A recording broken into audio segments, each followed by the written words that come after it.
السلام علیکم ورحمۃ اللہ وبرکاتہ. کیا حال ہے سب کا؟ الحمد للہ. نحمده ونصلی علی رسولہ الکریم. اما بعد فاعوذ باللہ من الشیطان الرجیم. بسم اللہ الرحمن الرحیم. رب اشرح لی صدری ویسر لی امری واحلل عقدۃ من لسانی یفقہوا قولی. تمام مخلوق علم والوں کے لیے بخشش کی دعائیں کرتی ہے. رسول اللہ صلی اللہ علیہ وسلم نے فرمایا، علم والوں کے لیے تمام مخلوق بخشش کی دعا کرتی ہے، حتیٰ کہ سمندر میں مچھلیاں بھی. یعنی آپ علم میں مشغول ہو جاتے ہیں اور بعض اوقات یہ مشغولیت اور مصروفیت اتنی زیادہ ہو جاتی ہے کہ اپنے لیے دعا کا وقت بھی نہیں رہتا، تو باقی مخلوق آپ کے لیے دعا کرنے لگتی ہے. اور خاص طور پر استغفار. کسی اور عمل پر ایسی دعائیں نہیں ملتی جتنی علم کے سیکھنے اور سکھانے پر ملتی ہیں. رسول اللہ صلی اللہ علیہ وسلم نے فرمایا، یقیناً اللہ اور اس کے فرشتے، تمام اہل زمین اور اہل آسمان، یہاں تک کہ چیونٹی اپنے سوراخ میں اور مچھلیاں بھی اس شخص کے لیے دعائے خیر کرتے ہیں اور رحمت بھیجتے ہیں جو لوگوں کو بھلائی کی باتیں سکھاتا ہے. تو سیکھنے کے بعد آپ جو سیکھی ہوئی بات ہے کسی نہ کسی سے شیئر ضرور کیا کریں. یہ اس کا اتنا بڑا ریوارڈ، اتنی بڑی جزا ہے کہ آپ کے لیے باقی مخلوق دعائیں کرنے لگے گی. اور ہم کتنے محتاج ہوتے ہیں دعاؤں کے، خود بھی کرتے ہیں، اوروں سے بھی کہتے ہیں، لیکن اگر آپ اس کام میں مشغول ہو جائیں تو انشاءاللہ آپ کو ڈھیروں دعائیں ملیں گی. علم کے ذریعے جنت کے راستے آسان ہو جاتے ہیں. رسول اللہ صلی اللہ علیہ وسلم نے فرمایا، اگر کوئی شخص علم کا راستہ اختیار کرے تو اللہ اس کے لیے جنت کا راستہ آسان کر دے گا. تو یہ سفر جنت کی طرف جانے کا سفر ہے. یہ سفر صرف کسی کلاس روم کے لیے نہیں یا کسی ایک مجلس کے لیے نہیں، اس میں نیت جنت کا حصول ہونی چاہیے. اور یہ وہ علم ہے جو صرف دنیا میں نہیں، مرنے کے بعد بھی فائدہ دیتا ہے. رسول اللہ صلی اللہ علیہ وسلم نے فرمایا، جب انسان مر جاتا ہے تو اس کے تمام اعمال منقطع ہو جاتے ہیں، ختم ہو جاتے ہیں، سوائے 3 چیزوں کے. ان میں سے ایک صدقہ جاریہ، یا ایسا علم جو نفع مند ہو، یا نیک اولاد جو اس کے لیے دعا کرے. رسول اللہ صلی اللہ علیہ وسلم نے فرمایا، مومن کو اپنی وفات کے بعد جو اس کے عمل اور اس کی اچھائیاں پہنچتی ہیں، یعنی مرنے کے بعد بھی نفع کا سلسلہ جاری رہتا ہے، آپ کا پروفٹ آپ کو ملتا رہتا ہے قبر میں بھی. ان میں یہ بھی ہے جس علم کی اس نے تعلیم دی اور اسے پھیلایا، نیک اولاد جو پیچھے چھوڑی، قرآن مجید کا نسخہ جو کسی کو وراثت میں ملا، یعنی آپ کا قرآن تھا یا آپ نے کسی کو لے کر دیا اور وہ اس میں سے پڑھ رہا ہے، مسجد جو اس نے تعمیر کی، مسافر خانہ جو اس نے قائم کیا، نہر جو اس نے جاری کی، نہر، کنواں، پانی کا نل، ٹینک، کوئی بھی ایسی چیز جس سے لوگوں کو پانی ملتا رہے مخلوق کو. صدقہ جو اس نے اپنی زندگی میں صحت کی حالت میں نکالا، یعنی کوئی بیماری نہیں، کوئی پریشانی نہیں، پھر بھی آپ اللہ کے راستے میں دے رہے ہیں، ان سب کا ثواب اس کی موت کے بعد اسے ملتا رہے گا. تو اس لیے ہمیں ایسے کاموں کے لیے حریص ہونا چاہیے کہ جو ہمارے مرنے کے بعد بھی ہمیں فائدہ دے. یہ کس قدر نفع کا سودا ہے. اللہ سبحانہ وتعالی ہمیں خالص نیت کے ساتھ، شوق اور جذبے کے ساتھ اس علم کو حاصل کرنے اور پھر حاصل کرنے کے بعد بانٹنے کی توفیق عطا فرمائے. 7واں پارہ. اعوذ باللہ من الشیطان الرجیم. بسم اللہ الرحمن الرحیم. وَإِذَا سَمِعُوا مَا أُنزِلَ إِلَى الرَّسُولِ تَرَىٰ أَعْيُنَهُمْ تَفِيضُ مِنَ الدَّمْعِ مِمَّا عَرَفُوا مِنَ الْحَقِّ يَقُولُونَ رَبَّنَا آمَنَّا فَاكْتُبْنَا مَعَ الشَّاهِدِينَ. شروع کرتی ہوں اللہ کے نام سے جو بے انتہا مہربان نہایت رحم فرمانے والا ہے. اور جب وہ اس کلام کو سنتے ہیں جو رسول کی طرف نازل کیا گیا تو آپ دیکھتے ہیں کہ حق پہچان لینے کی وجہ سے ان کی آنکھیں آنسو سے چھلک رہی ہوتی ہیں. وہ کہتے ہیں اے ہمارے رب ہم ایمان لائے، پس ہمیں گواہی دینے والوں کے ساتھ لکھ دے. تو اللہ کے کلام کو سن کر رونا یہ صالحین کا طریقہ ہوتا ہے. علماء اللہ کی خشیت رکھتے ہیں اور اللہ کے ڈر سے روتے ہیں جب اللہ کا کلام سنتے ہیں، لیکن بے ہوش نہیں ہوتے. وہ اللہ سے دعائیں کرتے ہیں، سوال کرتے ہیں، لیکن چلاتے نہیں. اللہ سبحانہ وتعالیٰ نے ایسی کتاب نازل کی ہے جو سب سے بہترین ہے.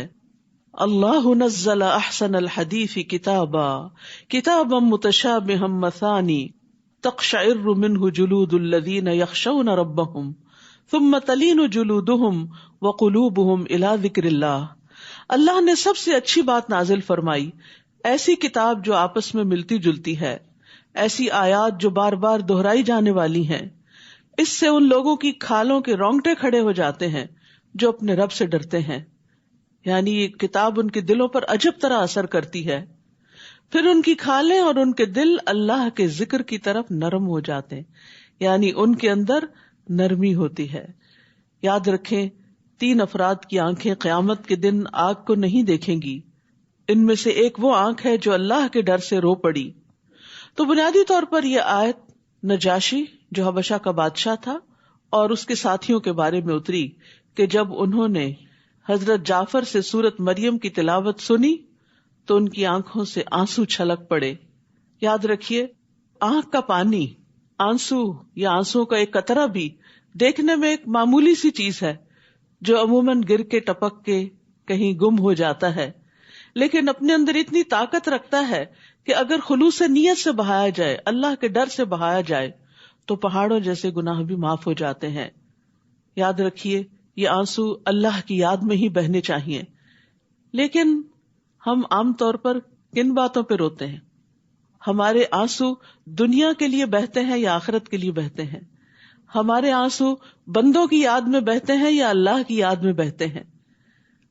ہم سب کو اس بات کا جائزہ لینا چاہیے.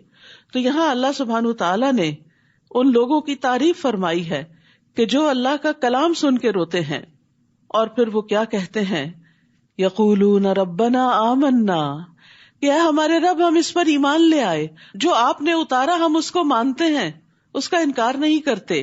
فاکتبنا مع الشاہدین، ہمیں شاہدین کے ساتھ لکھ لیجئے.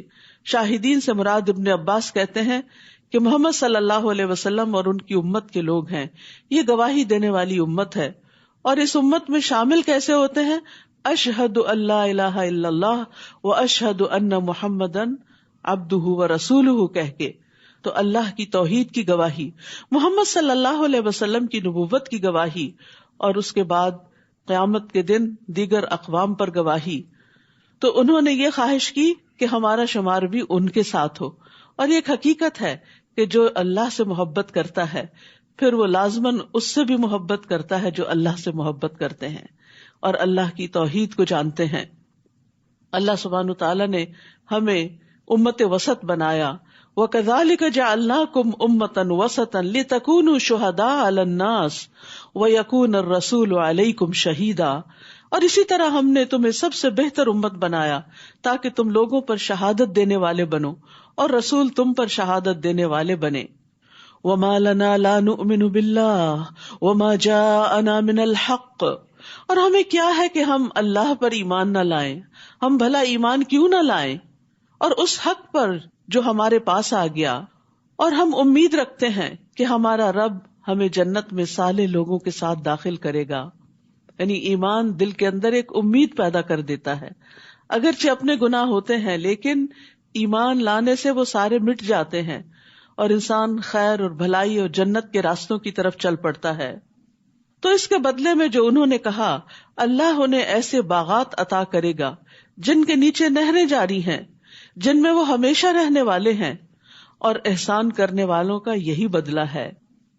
تو گویا اچھی بات پر بھی جنت مل جاتی ہے. فَأَثَابَهُمُ اللَّهُ بِمَا قَالُوا جَنَّاتٍ، ان کے قول کے بدلے اللہ انہیں جنتیں عطا کرے گا. یاد رکھیے اگر آپ مال کے ساتھ نیکی نہیں کرنے کے قابل کے مال ہے نہیں یا اپنے ہاتھ سے کوئی کام نہیں کر سکتے کہ آپ بیمار ہیں، کمزور ہیں، تو اچھی بات ہی کریں. پچھلے دنوں میرا ایک بزرگ خاتون سے ملنے کا اتفاق ہوا جن کی عمر تقریباً 100 سال کے قریب ہے، اور جتنی دیر ان کے پاس بیٹھنے کا اتفاق ہوا وہ اللہ کی تعریف ہی بیان کرتی رہی کہ اللہ کا شکر ہے، اللہ نے بڑی نعمتیں دی ہیں، مسلسل اللہ کا ذکر.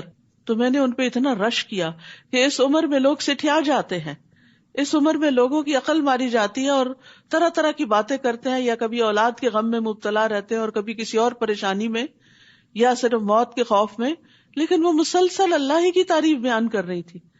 تو یہ کتنی خوش قسمتی کی بات ہے کہ انسان اور کچھ نہیں کرنے کے قابل اب تو کم از کم اللہ کی تعریف بھی کرتا رہے. ایک دفعہ الحمدللہ کہنا زمین و آسمان کے درمیان کی فضا کو بھر دیتا ہے، میزان کو بھر دیتا ہے، اتنی زیادہ نیکیاں انسان کو ملتی. تو اچھی بات کے لیے زبان ہلانے میں آخر کیا مشکل ہے؟ لیکن افسوس یہ کہ زیادہ تر ہماری باتیں ایسی ہوتی ہیں کہ جو یا تو بندوں کا دل دکھا دیتی ہیں یا پھر بیکار کی ہوتی ہیں. رسول اللہ صلی اللہ علیہ وسلم سے ہانی بن یزید نے پوچھا کہ کون سی چیز جنت کو واجب کرتی ہے؟ آپ نے فرمایا تم عمدہ کلام کو اور کھانا کھلانے کو لازم پکڑ لو، یہ 2 کام کرو تو جنت تمہارے لیے ہے.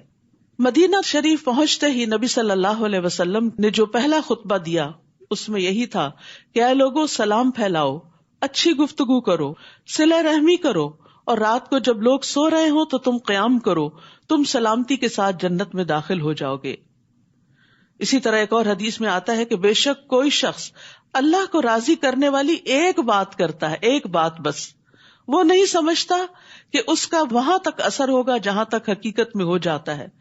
اس کی وجہ سے اللہ اس کے لیے اپنی ملاقات کے دن تک کے لیے رضامندی لکھ لیتا ہے کہ میں اس سے راضی ہوں، اس بندے سے.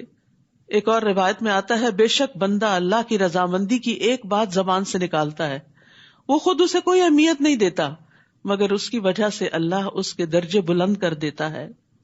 تو درجات کی بلندی اچھی بات کے ذریعے بھی ہوتی ہے. الکلمۃ الطیبۃ صدقہ، اچھی بات کرنا صدقہ ہے. اس لیے اچھی باتوں کے حریص رہیے، اچھی باتیں کرنے کا شوق رکھیے. اور وہ جنہوں نے کفر کیا اور ہماری آیات کو جھٹلایا یہی لوگ جہنم کے ساتھی ہیں.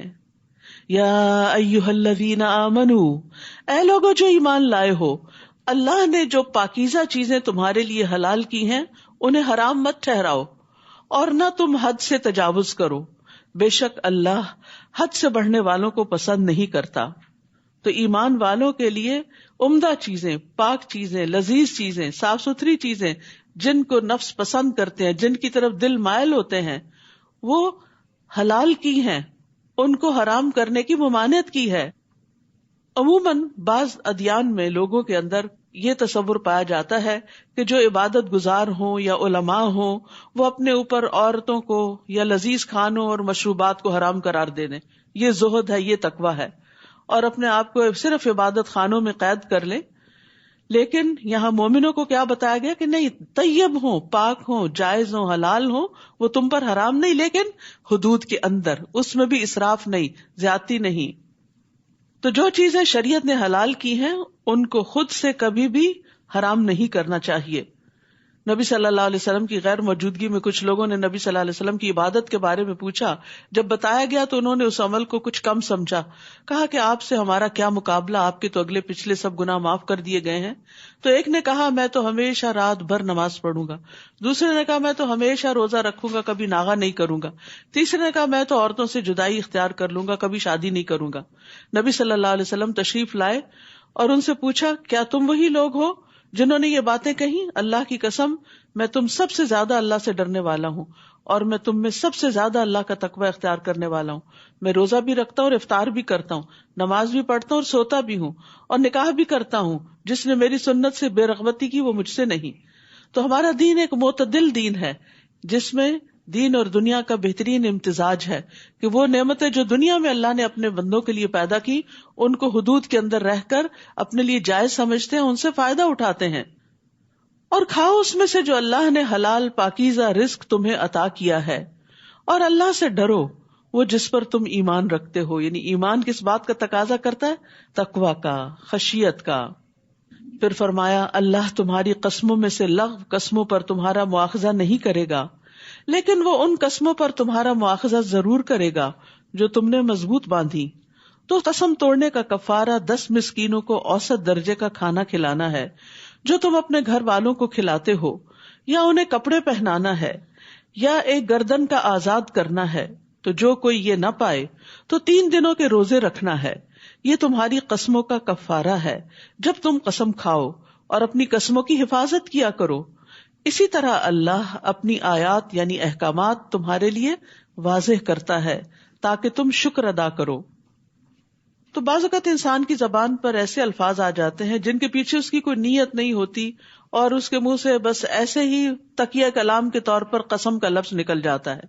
تو اللہ سبحانہ تعالیٰ نے اپنا فضل فرماتے ہوئے بندوں کو خبر دی کہ ایسی قسموں پر اللہ تعالیٰ نہیں پکڑے گا جس کے پیچھے ارادہ نہیں تھا، لیکن جس قسم کو ارادے کے ساتھ کھایا گیا اس کی پکڑ ہوگی. اسی طرح جھوٹی قسم بھی قابل مواخذہ ہے. نبی صلی اللہ علیہ وسلم نے فرمایا جس نے جان بوجھ کر بڑی تاکید کے ساتھ جھوٹی قسم اٹھائی وہ اپنے چہرے کا ٹھکانہ جہنم میں بنا لے. یعنی جھوٹی قسم کھانا بہت بڑا جرم ہے. رسول اللہ صلی اللہ علیہ وسلم نے فرمایا کوئی شخص ایسا نہیں جو میرے ممبر کے پاس جھوٹی قسم کھائے، اگرچہ وہ ایک تازہ مسواک کے لیے کیوں نہ ہو، کہ یہ اللہ کی قسم یہ میری مسواک ہے، حالانکہ اس کی نہیں، ایک مسواک کی خاطر. تو فرمایا مگر یہ کہ اس نے اپنا ٹھکانہ جہنم میں بنا لیا، یا فرمایا کہ اس کے لیے آگ واجب ہو گئی. تو جھوٹی قسم کھانا اور پکی قسم کھا کے پھر توڑ دینا یہ بہت بڑے جرائم ہیں. تو اگر کسی شخص نے قسم توڑ دی ہو تو اس شخص کو پھر کفارہ دینا چاہیے، جس کی تفصیل یہاں بیان کی گئی ہے. یا ایھا الذین آمنوا انما الخمر والمیسر والانصاب والازلام رجس من عمل الشیطان فاجتنبوہ لعلکم تفلحون.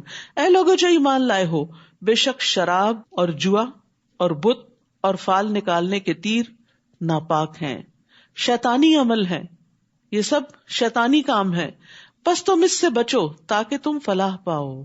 تو کامیابی کے لیے ضروری ہے کہ ان چیزوں سے بچا جائے. نبی صلی اللہ علیہ وسلم نے فرمایا یقیناً اللہ تعالیٰ نے شراب کو حرام قرار دیا، تو جس شخص کو یہ آیت پہنچ جائے اور اس کے پاس شراب میں سے کچھ موجود ہو تو نہ پیے اور نہ فروخت کرے، بیچ بھی نہیں سکتے. تو جس چیز کی کثیر مقدار نشہ آور ہو اس کی قلیل مقدار بھی حرام ہے. اسی لیے یہاں لفظ خمر استعمال ہوا ہے.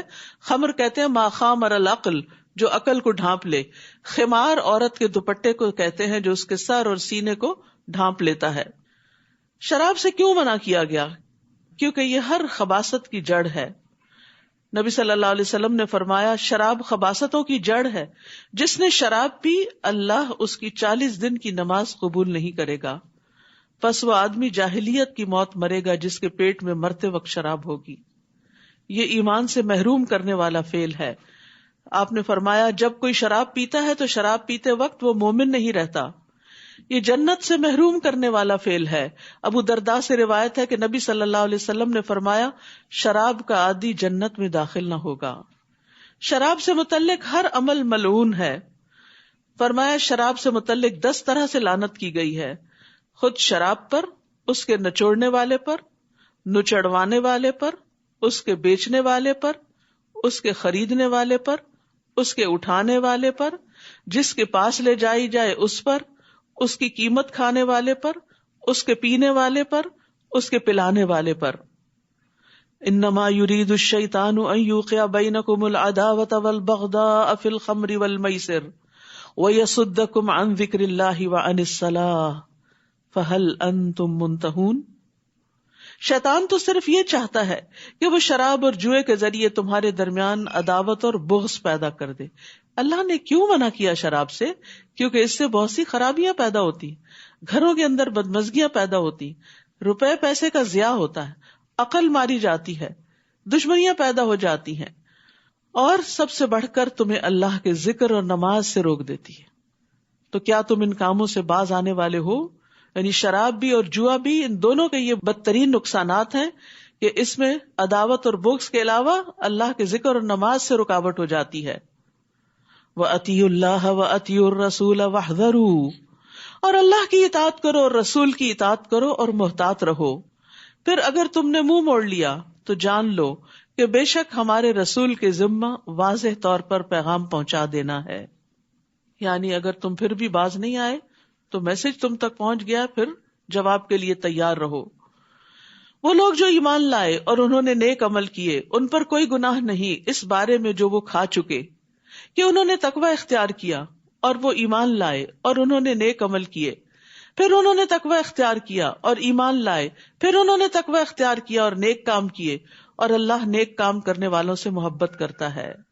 تو کھانے پینے کے معاملے میں اللہ کا خوف اور اللہ کا تقوی نہایت ضروری ہے. ہوا یہ کہ کچھ لوگ جن کے عزیز رشتہ دار شراب کی حرمت کے نزول سے پہلے فوت ہو چکے تھے تو وہ بہت پریشان تھے کہ وہ شراب پینے سے توبہ کیے بغیر مر گئے تو ان کا کیا ہوگا. تو یہاں بتا دیا گیا کہ جو متقی ہو، مومن ہو اور احسان کی روش پر ہو تو اللہ سبحانہ تعالیٰ اس کو معاف کرنے والا ہے، اور پھر جب تک کوئی حکم آئے نہ اس وقت تک ویسے بھی معافی ہے. اور یہاں پر تقوی اور احسان دونوں کی بات کی گئی. متقی محسن متقی مومن سے بہتر ہے. ثم اتقوا واحسنوا واللہ یحب المحسنین. یا ایھا الذین آمنوا، اے لوگوں جو ایمان لائے ہو، اللہ تمہیں شکار میں سے کسی ایسی چیز کے ساتھ ضرور آزمائے گا جو تمہارے ہاتھوں اور نیزوں کی زد میں ہوں گے، تاکہ اللہ جان لے کہ کون اس سے غائبانہ ڈرتا ہے. بعض اوقات حرام چیزیں انسان کے لیے بڑی آسان ہوتی ہیں حاصل کرنی، اور وہ اس کا بہت بڑا ٹیسٹ ہوتا ہے. یعنی آپ کو کوئی ایسی جاب ملی، ایسا کام ملا کہ جس میں بہت زبردست آمدنی ہے اور بہت سی سہولتیں ہیں، بہت سے پروویژنز ہیں، اور آپ کو ضرورت بھی ہے، لیکن آپ کو پتا ہے کہ یہ حرام ہے، تو آپ صرف اس لیے چھوڑ دیتے ہیں کہ اس سے اللہ ناراض ہوتا ہے.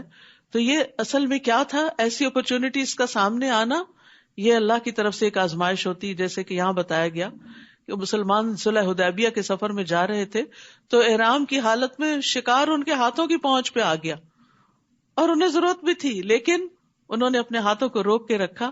اور یہ بہت ٹیمپٹیشن کی بات ہے نا کہ جو چیز آپ کے ہاتھ آ جائے اور پھر آپ اس کو رکھ دیں کہ نہیں، اللہ کا حکم نہیں. جو تمہارے ہاتھوں اور نیزوں کی زد میں ہوں گے تاکہ اللہ جان لے کہ کون اس سے غائبانہ ڈرتا ہے. یہ انسان کی خشیت کا امتحان ہوتا ہے. تو جو کوئی اس کے بعد زیادتی کرے تو اس کے لیے دردناک عذاب ہے. بعض جگہیں ایسی ہوتی ہیں، بعض کام ایسے ہوتے ہیں لوگ نہیں دیکھ رہے ہوتے، صرف آپ کا رب آپ کو دیکھ رہا ہوتا ہے، اور آپ صرف رب کی خاطر غلط کام کو نہیں کرتے، خواہ آپ کو کتنا بھی پسند کیوں نہ ہو. اسکرین پر حرام چیزیں کب آپ سٹاپ کر سکتے ہیں، بلاک کر سکتے ہیں، روک سکتے ہیں؟ جب آپ کو صرف رب کا ڈر ہوتا ہے. شوہر کو بیوی کا ڈر، یا بیوی کو شوہر کا ڈر، یا بچوں کا ڈر، یہ چیزیں نہیں روک سکتی. بہت سے لوگ غلط چیزوں کے ایڈکٹ ہو جاتے ہیں کیونکہ وہ چھپ چھپ کے غلط کام کرنے کے عادی ہو چکے ہوتے ہیں، اور ان کے دل کی غذا پھر وہ حرام چیزیں بن جاتی ہیں. تو ان چیزوں سے رکنے کا طریقہ بھی اللہ کا خوف ہی ہے، تقوی ہی ہے کہ اللہ تعالیٰ دیکھنے والا ہے اور وہ پوچھنے والا ہے. اور ان حرام کاموں میں پڑنے سے زندگی میں بے برکتی ہوگی، رزق میں بے برکتی ہوگی، طرح طرح کی اور مصیبتیں اور آفتیں آئیں گی. تو یہ چیز انسان کو حرام چیز سے روک دیتی، خواہ اس کو کتنی ہی پسند کیوں نہ ہو. یا ایھا الذین آمنوا، اے لوگو جو ایمان لائے ہو، حالت احرام میں شکار نہ کرو، اور جس نے تم میں سے اسے جان بوجھ کر مارا تو اسی کی مانند چوپایوں میں سے بدلہ دینا ہوگا جو اس نے مارا، تو تب توبہ قبول ہوگی. جس کا فیصلہ تم میں سے 2 عدل والے کریں گے، یہ قربانی کعبہ تک پہنچنے والی ہو، یعنی جو دم دیا جاتا ہے وہ حرم میں ہی دیا جاتا ہے، یا کفارہ ہو چند مسکینوں کو کھانا کھلانا، یا اس کے برابر روزے رکھنا، تاکہ وہ اپنے کیے کا وبال چکھے. یعنی یہ فائن ہے، اللہ نے اس سے درگزر کیا جو ہو چکا، اور جو کوئی پھر وہی کام کرے تو اللہ اس سے انتقام لے گا. یعنی غلط کام، غلطی کو بار بار ریپیٹ نہیں کرنا چاہیے، ورنہ اللہ کی پکڑ میں آ جائیں گے. اور اللہ بہت زبردست ہے، انتقام لینے والا ہے. تمہارے لیے سمندر کا شکار اور اس کا کھانا حلال کر دیا گیا، جو تمہارے لیے اور مسافروں کے لیے فائدہ مند ہے، لیکن جب تک تم احرام میں ہو خشکی کا شکار تم پر حرام کیا گیا. اور اللہ سے ڈرو، وہ جس کی طرف تم اکٹھے کیے جاؤ گے. خشکی پر تو اور بھی غذائیں مل جاتی ہیں، اس لیے شکار منع کر دیا گیا، لیکن سمندری سفر یا بحری سفر سے اگر کوئی حج پہ جا رہا ہو اور ایک ایک مہینے کا سفر، جیسے کینیڈا سے اگر کوئی بحری جہاز پہ جائے تو آپ سوچئے کب پہنچے گا. تو ایسی صورت میں سمندر کا شکار حلال ہے احرام کی حالت میں، اور اس کا کھانا بھی. اللہ نے کعبہ کو حرمت والا گھر بنایا جو لوگوں کے لیے قیام کا ذریعہ ہے، اور ماہ حرام کو اور قربانی کے جانوروں کو اور پٹے والے جانوروں کو جو کعبہ کی طرف لے جائے جاتے ہیں، یہ اس لیے کہ تم جان لو کہ بے شک اللہ جانتا ہے جو کچھ آسمانوں میں ہے اور جو زمین میں ہے، اور بے شک اللہ ہر چیز کو خوب جاننے والا ہے. جان لو بے شک اللہ سخت سزا والا اور بے شک اللہ بہت بخشنے والا نہایت رحم کرنے والا ہے. تو رحمت اللہ کی صفت ہے اور عذاب اس کا فعل ہے. تو سزا اور جزا میں اللہ کی رحمت غالب ہے. رسول کے ذمہ تو صرف پیغام پہنچا دینا ہے، اور اللہ جانتا ہے جو تم ظاہر کرتے ہو اور جو تم چھپاتے ہو. یعنی رسول صلی اللہ علیہ وسلم کی ذمہ داری پیغام پہنچانے کی ہے، منوانے کے لیے زبردستی کرنا آپ کی ذمہ داری نہیں. اور پھر ہدایت کی توفیق، جو حکم پہنچا اس پر عمل کی توفیق بھی اللہ دیتا ہے، اس پر ثواب بھی وہ دیتا ہے، اور اس پر جزا بھی وہی دیتا ہے، اور اسی سے ہی توقع رکھنی چاہیے. اور یہاں پر رسول کے بعد اللہ تعالیٰ کے پیغامات پہنچا دینے کی ذمہ داری کس پر ہے؟ امت محمد صلی اللہ علیہ وسلم پر ہے. اور اس کی دلیل کیا ہے؟ ابو بکر رضی اللہ عنہ کہتے ہیں کہ نبی صلی اللہ علیہ وسلم نے ہمیں قربانی کے دن خطبہ دیا اور فرمایا، بے شک تمہارے خون اور تمہارے مال تم پہ حرام ہے، جیسے اس دن کی حرمت تمہارے اس دن، اس مہینے میں اور اس شہر میں ہے، حتیٰ کہ تم اپنے رب سے جا ملو. خبردار، کیا میں نے حکم پہنچا دیا؟ لوگوں نے کہا جی ہاں. یعنی جو آپ نے حجۃ الوداع پہ خطبہ دیا تھا اس کے بارے میں پوچھ رہے کہ لوگوں میں نے تمہیں پیغام پہنچا دیا، اور پیغام سے مراد صرف وہ خطبہ نہیں بلکہ دین کا سارا پیغام. آپ نے فرمایا اے اللہ تو گواہ رہے. 3 دفعہ آپ نے انگلی اوپر اٹھائی اور فرمایا اللہم اشہد، اللہم اشہد، اللہم اشہد. اللہ تو گواہ رہنا، یہ سب گواہی دے رہے ہیں کہ میں نے اپنا فریضہ ادا کر دیا ہے. پھر آپ نے کیا فرمایا کہ میں نے تو فریضہ ادا کر دیا، اب تم نے کیا کرنا ہے؟ حاضر کو چاہیے کہ یہ تعلیمات غیر موجود کو پہنچا دے. جو یہاں موجود ہیں، جو آپ سے لے رہے ہیں، ان کی ذمہ داری ہے آگے پہنچائیں، کیونکہ بعض اوقات براہ راست سننے والے سے وہ شخص زیادہ یاد رکھتا ہے جسے بعد میں حکم پہنچایا جائے. اور اسی لیے آپ دیکھیں کہ بعد میں آنے والی جنریشن میں بے شمار حفاظ ہوئے، نہ صرف یہ قرآن مجید کے بلکہ حدیث کے حفاظ. اصل میں اسلامک ٹریڈیشن میں تو حافظ کہتے ہی اس کو تھے کہ کم از کم 1,00,000 حدیثیں جس کو یاد ہوں.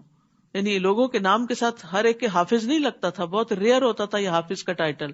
اب تو جس کو 4 سورتیں بھی یاد ہوں وہ بھی حافظ کہلوانا چاہتا ہے. فرمایا میرے بعد میں کافروں کی طرح مت بن جانا کہ ایک دوسرے کی گردنیں اڑانے لگو، یعنی آپس میں ایک دوسرے کو قتل مت کرنا. قل لا يستوي الخبيث والطيب ولو اعجبك كثرة الخبيث، کہہ دیجئے ناپاک اور پاک برابر نہیں ہو سکتے، ایک جیسے نہیں ہوتے، ایکول نہیں، اگرچہ تمہیں ناپاک کی کثرت اچھی لگے. پس اللہ سے ڈرو اے عقل والو تاکہ تم فلاح پا جاؤ. تو بات یہ ہے کہ پاک چیز پاک اثرات رکھتی ہے، اور پاکی کا انجام بھی پاک ہے، اچھا ہے، جنت ہے.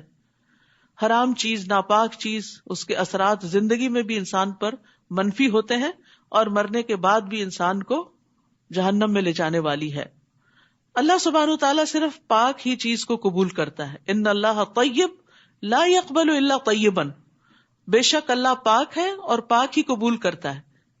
پھر پاکیزہ کلمات ہی اس کی طرف اوپر اٹھتے ہیں اور عمل صالح انہیں اوپر اٹھاتا ہے، جیسے سورۃ فاطر میں آتا ہے. اور خبیث مال دنیا اور آخرت میں نقصان کا باعث ہے. یعنی یہ پاک اور ناپاک میں سب چیزیں آ جاتی ہیں، صرف مال اور کلمات ہی نہیں، ہر چیز میں پاکیزگی. تھوڑا مال اس زیادہ مال سے بہتر ہے جو انسان کو غافل کر دے. وَلَوْ أَعْجَبَكَ كَثْرَةُ الْخَبِيثِ، خواہ خبیث کی کثرت تمہیں اچھی ہی کیوں نہ لگے. یا ایھا الذین آمنوا لا تسألوا عن اشیاء ان تبد لکم تسؤکم، اے لوگو جو ایمان لائے ہو تم ایسی چیزوں کے بارے میں سوال نہ کیا کرو اگر وہ تم پر ظاہر کر دی جائیں تو تمہیں بری لگیں. کثرت سوال سے منع کیا گیا ہے کیونکہ اس سے دین مشکل ہو جاتا ہے. اور اگر تم ان کے بارے میں اس وقت سوال کرو جب قرآن نازل کیا جا رہا ہو تو وہ تمہارے لیے ظاہر کر دی جائیں گی، یعنی وقت آنے پر تمہارے سامنے آ جائیں گی۔ اللہ نے ان سے درگزر کیا اور اللہ بہت بخشنے والا، بہت بردبار ہے۔ در حقیقت ان کے بارے میں تم سے پہلے بھی ایک قوم نے سوال کیا تھا، پھر وہ ان کا انکار کرنے والے ہو گئے۔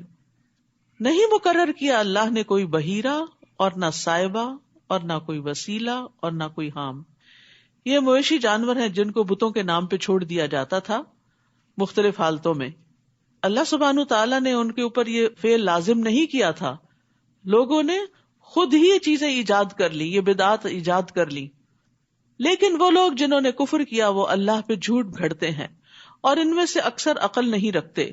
اور جب ان سے کہا جاتا ہے کہ آؤ اس چیز کی طرف جو اللہ نے نازل کی اور آؤ رسول کی طرف، تو وہ کہتے ہیں ہمیں وہی کافی ہے جس پر ہم نے اپنے باپ دادا کو پایا۔ یاد رکھیے دین کے معاملات میں، دین کے احکامات میں باپ دادا کے قول کی کوئی حیثیت نہیں۔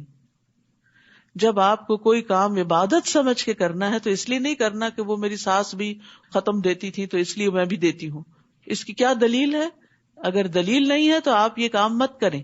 تو کسی بھی نیکی کے کام کو کرنے کے لیے آپ کے پاس یا تو قرآن کی کوئی آیت ہونی چاہیے یا رسول اللہ صلی اللہ علیہ وسلم کی کوئی سنت ہونی چاہیے، کوئی حدیث ہونی چاہیے، کوئی دلیل ہونی چاہیے۔ تو بہت سے لوگ غلط کام صرف اس لیے کرتے رہتے ہیں کہ وہ ان کی فیملی ٹریڈیشن ہے یا ان کے ماں باپ یہ کیا کرتے تھے، بس اس کے علاوہ کوئی دلیل نہیں۔ تو یہ دلیل آخرت میں قبول نہیں۔ کیا بھلا اگرچہ ان کے باپ دادا کچھ علم بھی نہ رکھتے ہوں پھر بھی وہ اپنے باپ دادا کی پیروی کریں گے اور نہ ہی وہ ہدایت یافتہ ہوں؟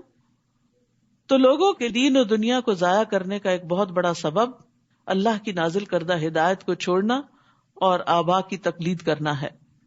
اور یہ صرف عبادات کے معاملے میں نہیں، بعض اوقات کلچر کے معاملے میں بھی کچھ ایسی چیزیں ہم نے اپنے اوپر حرام کر رکھی ہیں کہ جو اللہ کے دین نے حرام نہیں کی۔ مثلاً اپنی ذات سے باہر شادی نہیں کریں گے، اپنے خاندان سے باہر شادی نہیں کرنا، یا اسی طرح کی اور چیزیں جس کو دین نے منع نہیں کیا، حرام نہیں کیا، لیکن ہم نے خود ہی کر دیا۔ تو اس چیز کے بارے میں بھی ہمیں سوچنا چاہیے کہ جس چیز پر ہم سختی سے پابند ہو جاتے ہیں، اڑ جاتے ہیں، ڈٹ جاتے ہیں، دیکھنا چاہیے کیا واقعی اس پر اتنی ثابت قدمی کا حکم ہمارے دین نے بھی ہمیں دیا۔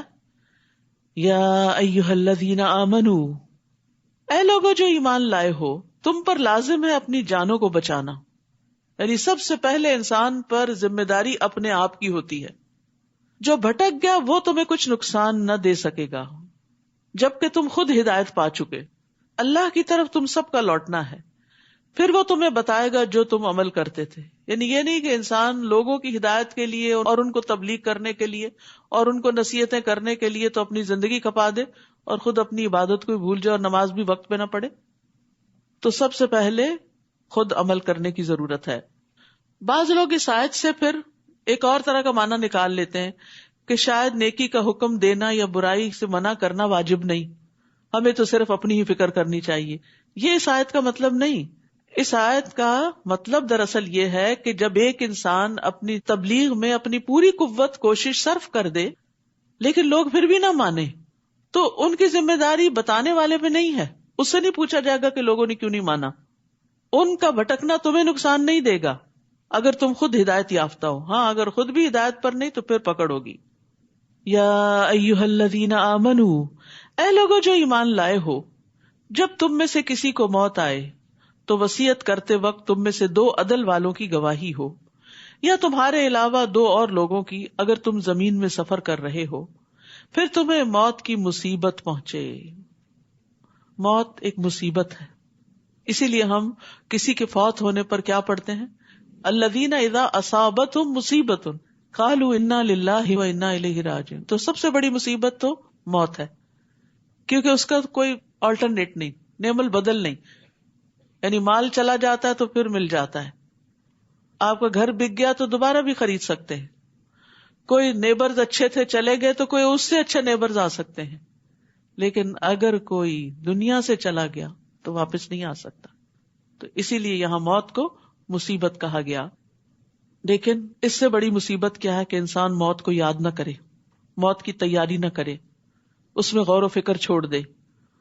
تو ایک موت ہی نصیحت کرنے کے لیے کافی ہے، اگر انسان واقعی اپنی موت کو سنجیدگی کے ساتھ سوچے. تو یہاں پر فرمایا گیا کہ پھر تمہیں موت کی مصیبت پہنچے تو شک کی صورت میں تم ان دونوں کو نماز کے بعد روک لو کہ انہوں نے کوئی ہیر پھیر کر دی امانت میں. پھر وہ دونوں اللہ کی قسمیں کھائیں کہ ہم اس قسم سے کوئی قیمت نہیں لے رہے اگرچہ وہ رشتہ دار ہوں، اور نہ ہم گواہی کو چھپا رہے ہیں. اگر ہم ایسا کریں تو بے شک تب ہم البتہ گناہ گاروں میں سے ہوں گے. تو یہاں وصیت کی اہمیت کے بارے میں بھی پتہ چل رہا ہے کہ اگر انسان سفر پر بھی ہو تو بھی اسے اپنے مال کے بارے میں وصیت کرنی چاہیے. حدیث میں آتا ہے نبی صلی اللہ علیہ وسلم نے فرمایا کسی بھی مسلمان کو لائق نہیں کہ وہ 3 راتیں بھی نہ گزارے مگر اس حال میں کہ اس کی وصیت اس کے پاس لکھی ہوئی. یعنی اگر اس کے پاس کوئی ایسے مال و دولت ہے، ایک تو یہ ہے کہ جو بھی آپ کی ملکیت ہے وہ وارثوں کے اندر تقسیم ہو جاتی، لیکن اگر آپ اپنی زندگی میں کوئی اپنے مال کا حصہ کسی خاص مقصد کے لیے وقف کرنا چاہتے ہیں، کسی مسجد کے لیے، کسی دینی ادارے کے لیے، کسی غریب رشتہ دار کے لیے، کسی مسافر خانے کے لیے، کوئی کنواں کھدوانے کے لیے، کہ آپ کے مرنے کے بعد آپ کے مال میں سے وہ چیز نکال لی جائے اور اس فلاں مد میں دے دی جائے، تو اس کو انسان جلد از جلد لکھ لے اور لکھ کر رکھ لے تاکہ بعد میں پھر وارث سارا مال اپنے میں تقسیم کر لے اور آپ کے لیے کچھ بھی نہ بچے. یعنی آپ کا مال آپ کی زندگی میں آپ کا ہے، مرنے کے بعد آپ کا نہیں ہے. ہاں صرف اتنا حصہ آپ کی مرضی کے مطابق استعمال ہوگا جس کی آپ وصیت کر جائیں گے، لیکن وہ وصیت بھی 1/3 میں ہوتی ہے. یعنی مال کے تیسرے حصے میں آپ کو اجازت ہے کہ آپ اپنی مرضی سے اپنے مرنے کے بعد خرچ کروائیں، لیکن اس سے زیادہ کی نہیں، وہ تو بہرحال وارثوں کو جائے گا ہی. عبداللہ بن عمر رضی اللہ عنہ فرماتے ہیں کہ جب سے میں نے رسول اللہ صلی اللہ علیہ وسلم سے یہ فرمان سنا ہے تو اس وقت سے میری وصیت میرے پاس موجود رہتی ہے، کیونکہ بعد میں کوئی جھگڑا نہ ہو، کوئی کنفیوژن نہ ہو. پھر اگر اس پر اطلاع ہو جائے کہ وہ دونوں یقینی طور پر گناہ کے مرتکب ہوئے ہیں تو وہ 2 قریب ترین دوسرے ان دونوں کی جگہ کھڑے ہوں گے، ان میں سے جس پر حق ثابت ہو گیا، پھر وہ دونوں اللہ کی قسمیں کھائیں کہ ہماری گواہی ان دونوں کی گواہی سے زیادہ سچی ہے اور ہم نے زیادتی نہیں کی. اگر ہم ایسا کریں تو یقیناً تب ہم البتہ ظالموں میں سے ہوں گے. یہ طریقہ زیادہ قریب ہے کہ وہ گواہی کو اس کے اصل رخ پر لائیں یا وہ ڈریں کہ ان کی قسمیں ان کے ورثاء کی قسموں کے بعد رد کر دی جائیں گی. اور اللہ سے ڈرو اور سنو، اور اللہ فاسق قوم کو ہدایت نہیں دیتا. واتقوا اللہ واسمعوا، یعنی تقوی کے ساتھ سننا وہ ہوتا ہے جس میں انسان عمل بھی کرتا ہے، اور اگر نہیں تو پھر ہدایت سے دور نافرمان ہے، اور نافرمان کو پھر ہدایت نہیں ملتی، نیکی کی توفیق نہیں ملتی. جس دن اللہ رسولوں کو جمع کرے گا پھر وہ پوچھے گا تم کیا جواب دیے گئے تھے؟ وہ کہیں گے ہمیں کچھ علم نہیں، بے شک تو ہی غیبوں کا خوب علم رکھنے والا ہے. یعنی اس کا یہ مطلب نہیں کہ رسول انکار کر دیں گے کہ ان کی امتیں جو کچھ کرتی رہی انہیں پتا نہیں. یہ اصل میں اس دن کی ہیبت اور ہولناکی کی وجہ سے. یاد رکھیے آخرت کا دن بڑا سخت دن ہے کہ اس دن رسول بھی گھبرا جائیں گے جنہوں نے زندگی میں کبھی کوئی گناہ نہیں کیا. تو جس شخص کے دل میں اس دن کا ڈر آ جائے پھر اس کی زندگی میں تقویٰ آ جاتا ہے، پھر وہ برائیوں سے بچنے کی فکر کرتا ہے کہ میرا اس دن کیا بنے گا جب سبھی ساتھ چھوڑ جائیں گے، نہ مال کام آئے گا، نہ اولاد، نہ دوست، نہ رشتہ دار، نہ شہرت، نہ نام، کچھ بھی نہیں. تو گھبراہٹ سے کہیں گے کہ ہمیں علم نہیں، لیکن جب تھوڑے تسلی میں آئیں گے تو وہ جواب دیں گے اور اپنی امتوں کے بارے میں گواہی دیں گے کہ انہوں نے پیغام قبول کیا یا نہیں.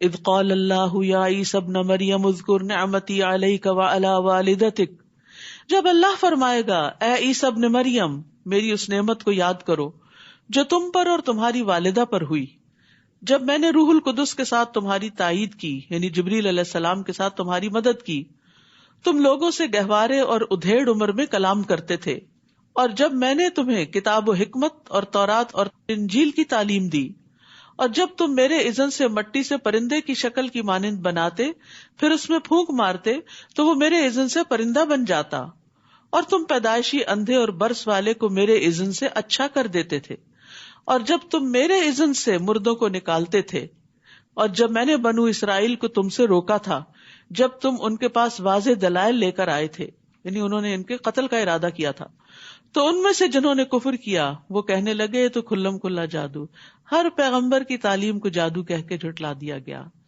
اور یہ دراصل لوگوں کا اپنے آپ ہی کو دھوکہ دینا تھا. تو اس آیت سے بنیادی طور پر عیسیٰ علیہ السلام کی ربوبیت کا رد کیا جا رہا ہے کہ لوگ ان کو الہ مانے، کیونکہ انہوں نے کیا کہا تھا، میں نے سب کام اللہ کے اذن سے کیے ہیں، تخلیق کے جو کام ہیں وہ اللہ کے اذن سے کیے ہیں. اور پھر ہم سب کو یاد رکھنا چاہیے کہ کسی بھی انسان سے فائدہ یا نقصان صرف اللہ کے اذن سے ہوتا ہے، اس لیے اپنے اندر سے ڈر نکال دینا چاہیے اور اللہ پہ بھروسہ کرنا چاہیے. بعض اوقات ایسا خوف لائق ہوتا ہے نا، فلاں شخص مجھے بدنام کر دے گا، فلاں شخص مجھ پہ ظلم نہ کرے، فلاں ایسا نہ کرے. نہیں، سب کچھ اللہ کے ہاتھ میں ہے. نبی صلی اللہ علیہ وسلم نے ابن عباس سے فرمایا تھا، یا غلام جان رکھو، اگر ساری دنیا مل کر بھی تمہیں نفع پہنچانا چاہے تو تمہیں نفع نہیں پہنچا سکتی سوائے اس کے جو اللہ نے تمہارے لیے لکھ دیا، اور اگر سارے مل کر تمہیں نقصان پہنچانا چاہیں تو تمہیں نقصان نہیں دے سکتے سوائے اس کے جو اللہ نے تمہارے لیے لکھ دیا. قلم اٹھا لیے گئے اور صحیفے خشک ہو گئے. تو اصل قوت، قدرت، طاقت اللہ کے ہاتھ میں ہے. تو عیسیٰ علیہ السلام سے جو معجزات سرزد ہوئے جن کا اس آیت میں ذکر ہے، وہ سب کچھ دراصل اللہ کے اذن ہی سے ہوا. اور یاد کرو جب میں نے حواریوں کی طرف الہام کیا کہ مجھ پر اور میرے رسول پر ایمان لاؤ، اللہ نے ان کے دل میں ڈالا. انہوں نے کہا ہم ایمان لائے. قالوا آمنا واشہد باننا مسلمون، اور گواہ رہو کہ بے شک ہم مسلمان ہیں. جب حواریوں نے کہا اے عیسیٰ ابن مریم، کیا تیرا رب یہ کر سکتا ہے کہ ہم پر آسمان سے ایک دسترخوان اتارے؟ اس نے کہا اللہ سے ڈرو اگر تم مومن ہو. انہوں نے کہا ہم چاہتے ہیں ہم اس میں سے کھائیں اور ہمارے دل مطمئن ہو جائیں. آپ دیکھیے عیسیٰ علیہ السلام کیسے کیسے معجزات نہیں دکھائے، اس کے بعد مزید کا مطالبہ ہے. اور ہم جان لیں کہ تم نے ہم سے سچ کہا تھا اور ہم اس پر گواہوں میں سے ہو جائیں. عیسیٰ ابن مریم نے کہا اے اللہ، اے ہمارے رب، تو ہم پر آسمان سے ایک خوان اتار جو ہمارے پہلوں اور پچھلوں کے لیے عید ہو جائے اور تیری طرف سے ایک نشانی ہو، اور ہمیں رزق عطا فرما، تو سب سے بہترین رازق ہے. اللہ تعالیٰ سے رزق مانگنا بھی چاہیے. اور جو لوگ رزق کی پریشانی یا تنگی کا شکار ہوں وہ یہ دعا پڑھا کریں، اللہم ارزقنی وانت خیر الرازقین. اور پورا کارڈ تیار کیا گیا ہے، وہ رزق میں فراخی کی دعاؤں پر مشتمل ہے، تو اس کو کثرت سے پڑھیں. یعنی جو لوگ بھی اس معاملے میں پریشان ہوتے ہیں کہ ان کے حالات تنگ ہیں یا کیا بنے گا ان کا، یا جاب نہیں ہے یا اور اسی طرح کے مسائل ہیں، تو یہاں پر عیسیٰ علیہ السلام بھی دعا مانگ رہے ہیں، وارزقنا وانت خیر الرازقین. اور اللہ کو رازق ماننا اللہ کو بڑا پسند ہے کہ ہم اس کو رازق مانیں. ہم رزق لوگوں کے ہاتھ میں سمجھتے ہیں، اس کو خوش کر دیں تو ہمیں فلاں چیز مل جائے گی، اس کو خوش کر دیں تو وہاں سے یہ بینیفٹ حاصل ہو جائے گا، جبکہ رزق کی کنجیاں اللہ کے ہاتھ میں ہیں. قال اللہ انی منزلها علیکم، اللہ نے کہا بے شک میں اسے تم پر نازل کرنے والا ہوں، تو جو کوئی تم میں سے اس کے بعد کفر کرے گا تو میں ضرور اسے ایسا عذاب دوں گا جو میں نے جہان والوں میں سے کسی ایک کو نہ دیا ہوگا. اور جب اللہ کہے گا اے عیسیٰ ابن مریم، کیا تم نے لوگوں سے کہا تھا کہ اللہ کو چھوڑ کر مجھے اور میری ماں دونوں کو الہ بنا لو؟ وہ کہے گا پاک ہے تو، میرے لیے مناسب نہیں کہ میں وہ بات کہوں جس کا مجھے حق نہیں. اگر میں نے یہ کہا ہوتا تو یقیناً تو اسے جانتا ہوتا. تجھے پتا ہے میں نے نہیں کہا ایسا کچھ. تو جانتا ہے جو میرے نفس میں ہے، میں نہیں جانتا جو تیرے نفس میں ہے. یہ بات بھی اس لیے کہی جا رہی ہے کہ لوگوں کو پتہ چل جائے کہ عیسیٰ علیہ السلام کا الہ ہونے میں کوئی حصہ نہیں. بے شک تو ہی غیبوں کا خوب علم رکھنے والا ہے.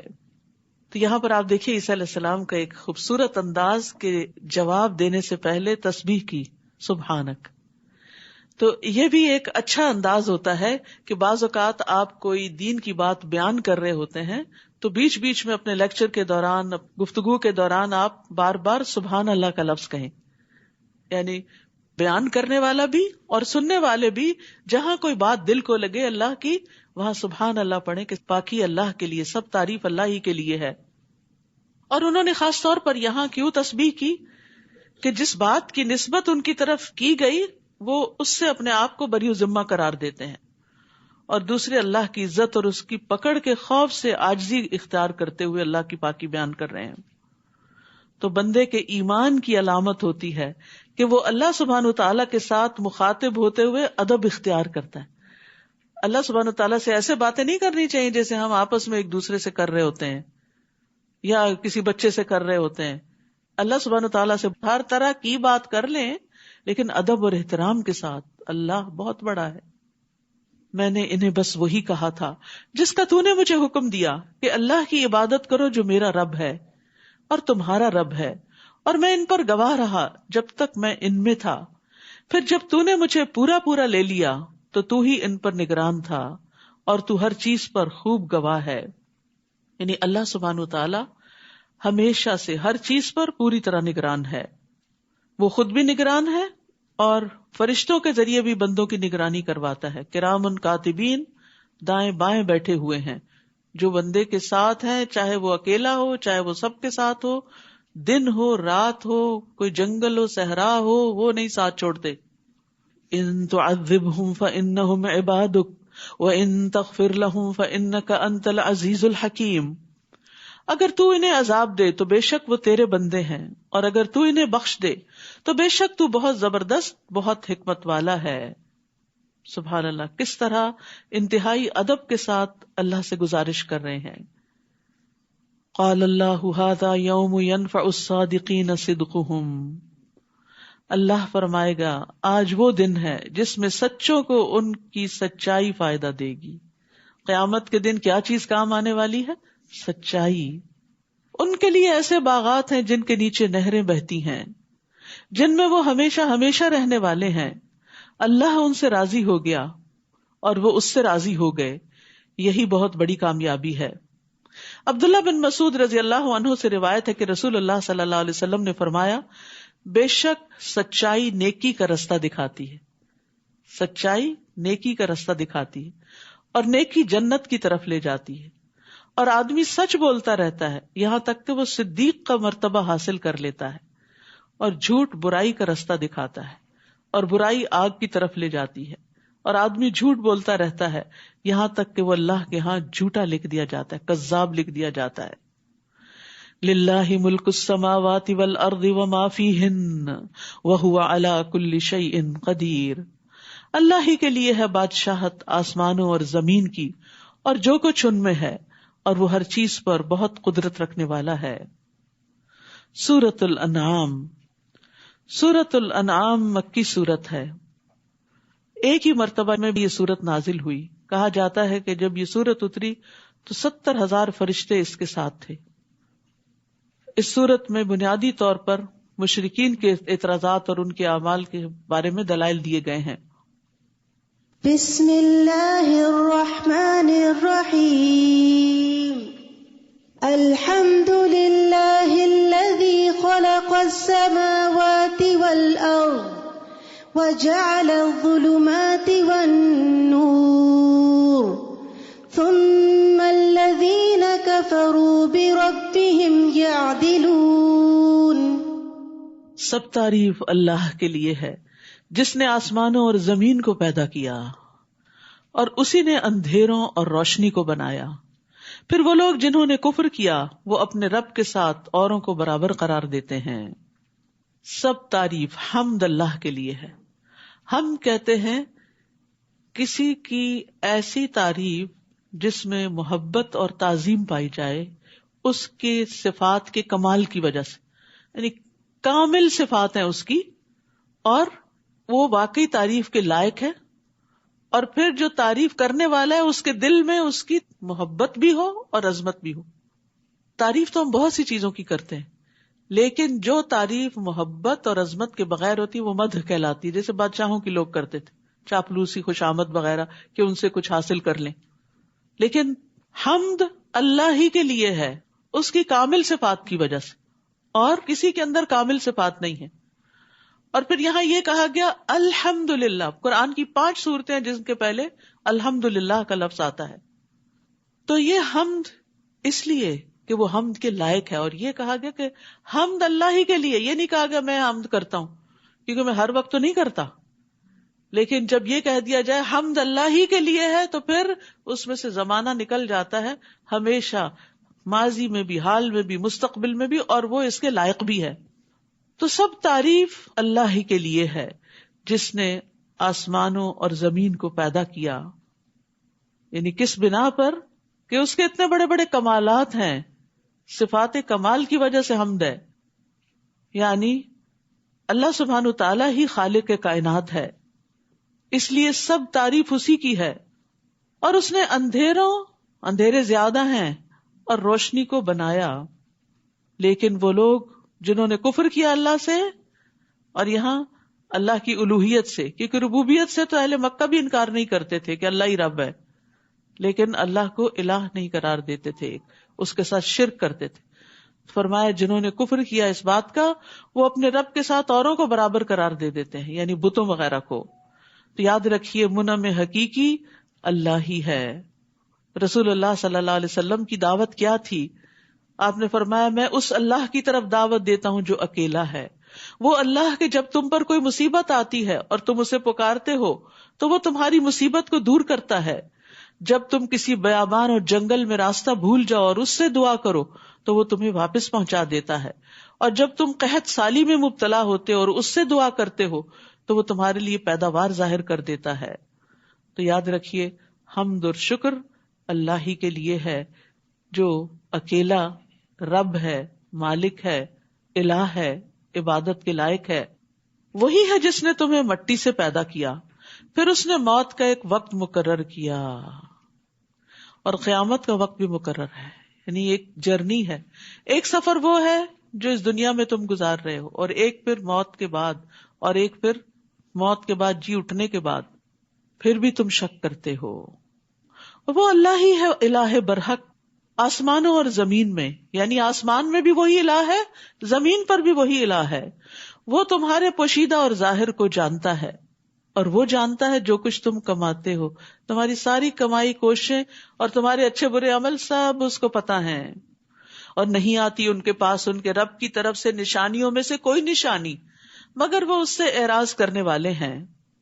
اعراض کا مطلب ہوتا ہے نشانیوں میں غور و فکر چھوڑ دینا، جبکہ غور و فکر کرنا واجب ہے. کائنات کی نشانیوں میں غور و فکر کرنے سے اللہ کی معرفت حاصل ہوتی ہے، اللہ تعالیٰ سے محبت پیدا ہوتی ہے، اللہ تعالیٰ کی قدرت سامنے آتی ہے، پھر اسی کے آگے جھکنے کو دل چاہتا ہے.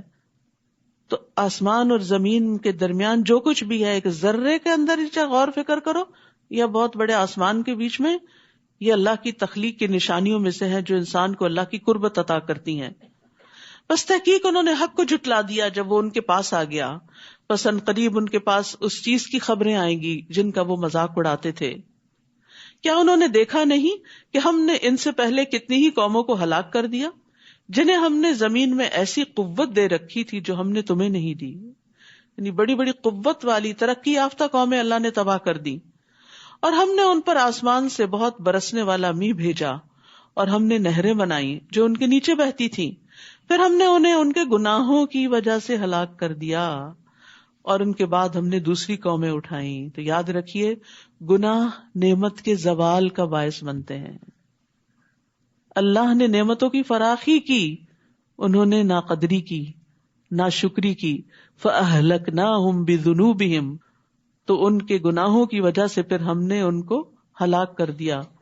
نعمتیں ختم ہو گئیں اور ان کی جگہ اور لوگ دنیا میں آ گئے. تو یاد رکھیے ہر مصیبت گناہ کی وجہ سے ہی آتی ہے، اور صرف توبہ سے ہی اس کو دور کیا جا سکتا ہے. یہ بات اگر انسان یاد رکھے تو بہت سے مسائل سے چھٹکارا پا لے. تو گناہوں کی کثرت پر پھر عذاب آ جایا کرتا ہے. رسول اللہ صلی اللہ علیہ وسلم نے فرمایا چھوٹے گناہوں سے بھی اپنے آپ کو بچاؤ، کیونکہ بعض اوقات بہت سے چھوٹے گناہ بھی اکٹھے ہو کر انسان کو ہلاک کر دیتے ہیں. تو اس میں سیکھنے کی بات یہ ہے کہ جب کوئی مصیبت آئے تو انسان غور و فکر کرے کہ آئی کیوں، میں کیا غلط کرتا تھا. تو اس غلطی کو سوچ کر پھر توبہ کی جائے، اس کا کفارہ ادا کیا جائے، صدقہ خیرات کیا جائے تاکہ وہ مصیبت ٹل جائے. اور اگر ہم آپ پر کاغذ میں لکھی ہوئی ایک کتاب نازل کرتے جس کا وہ مطالبہ کر رہے تھے، پھر وہ اسے اپنے ہاتھوں سے چھو بھی لیتے، ٹچ کر لیتے، صرف دیکھتے نہیں چھوتے بھی، تب بھی جن لوگوں نے کفر کیا وہ ضرور کہتے یہ تو کھلا جادو ہے. اور انہوں نے کہا کہ اس پر کوئی فرشتہ کیوں نہیں اتارا گیا، اور اگر ہم کوئی فرشتہ اتار دیتے تو معاملے کا فیصلہ ہی کر دیا جاتا، پھر وہ مہلت نہ دیے جاتے.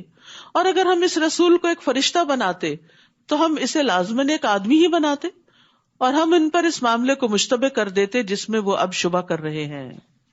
اہل مکہ کہتے تھے کہ انسان کیوں پیغمبر ہے، وہ تو ہم جیسا ہی ہے، کوئی فرشتہ ہونا چاہیے. تو اللہ تعالیٰ نے فرمایا اگر فرشتہ اصلی شکل میں آئے تو تمہیں نظر ہی نہ آئے تو پھر کیا فالو کرو گے اس کو، اور اگر انسانی شکل میں آئے تو پھر وہ انسان ہی ہوگا، تو کیا فائدہ ایسا مطالبہ کرنے کا. اور یقیناً آپ سے پہلے کئی رسولوں کا مذاق اڑایا گیا، تو ان میں سے جن لوگوں نے مذاق اڑایا انہیں اسی عذاب نے گھیر لیا جس کا وہ مذاق اڑایا کرتے تھے. تو جب دین کی وجہ سے، آپ کے حجاب کی وجہ سے، یا آپ کی نماز کی وجہ سے، یا آپ دین کی تبلیغ کے کام کی وجہ سے آپ کا اگر مذاق اڑایا جائے تو غم نہ کیا کریں، اس کام کو چھوڑ نہ دیا کریں، کیونکہ پیغمبروں کا بھی مذاق اڑایا گیا جو اللہ کی محبوب ترین ہستیاں تھیں. غم نہ کریں کیونکہ آخرت عاقبت انجام تقوی والوں ہی کے لیے ہے. بعض اوقات یہ مذاق گھر سے باہر ہوتا ہے اور بعض اوقات گھر کے اندر بھی ہوتا ہے، کیونکہ بعض اوقات گھر میں کہتے اب تو تم روز ہی قرآن پڑھنے چل پڑی، اور اب تو تم ملانی بن جاؤ گی، اور اب فلاں بن جاؤ گی. تو ایسی صورت میں انسان سوچتا ہے کہ یہ روز مجھ سے باتیں نہیں سنی جاتی، بہتر ہے میں چھوڑ ہی دوں. نہیں، چھوڑنا نہیں ہے نیکی کے کام کو. بہت دفعہ ایسا ہوتا ہے کہ لوگ ناسمجھی کی بنا پر آج آپ کا مذاق کرتے ہیں لیکن کل وہی آپ کے انتہائی قدردان بھی ہو جاتے ہیں. تو یہ اللہ کی طرف سے ایک امتحان ہوتا ہے نا کہ کون شخص کتنا سچا ہے، کتنا مخلص ہے اپنے اس نیکی کے کام میں جو واقعی وہ کہہ رہا ہے کہ میں اللہ کے لیے کر رہا ہوں. کیونکہ جو کام اللہ کے لیے کیا جاتا ہے وہ بندوں کی باتیں بنانے پہ چھوڑ نہیں دیا جاتا. یہ ہماری نیت ہی کا ٹیسٹ ہوتا ہے. کہہ دیجئے چلو پھرو زمین میں، پھر دیکھو کیسا ہوا انجام جھٹلانے والوں کا. کہہ دیجئے کس کا ہے جو کچھ آسمانوں اور زمین میں ہے. کہہ دیجئے اللہ ہی کا ہے، اس نے اپنی ذات پر رحمت کرنا لازم کر لیا ہے. وہ تمہیں قیامت کے دن ضرور بضرور جمع کرے گا جس کے آنے میں کوئی شک نہیں ہے. وہ لوگ جنہوں نے اپنے آپ کو خسارے میں ڈالا بس وہ ایمان نہیں لائیں گے. یعنی ان کے سامنے جتنے بھی دلائل آ جائیں وہ نہیں مانیں گے. اور یہاں بڑی اچھی بات جو پتہ چل رہی ہے کہ رحمت اللہ نے اپنے اوپر لازم کی ہوئی، لہذا اللہ سے رحمت مانگا کریں. اللہم انی اسألک من فضلک ورحمتک فإنہ لا یملکھا الا انت.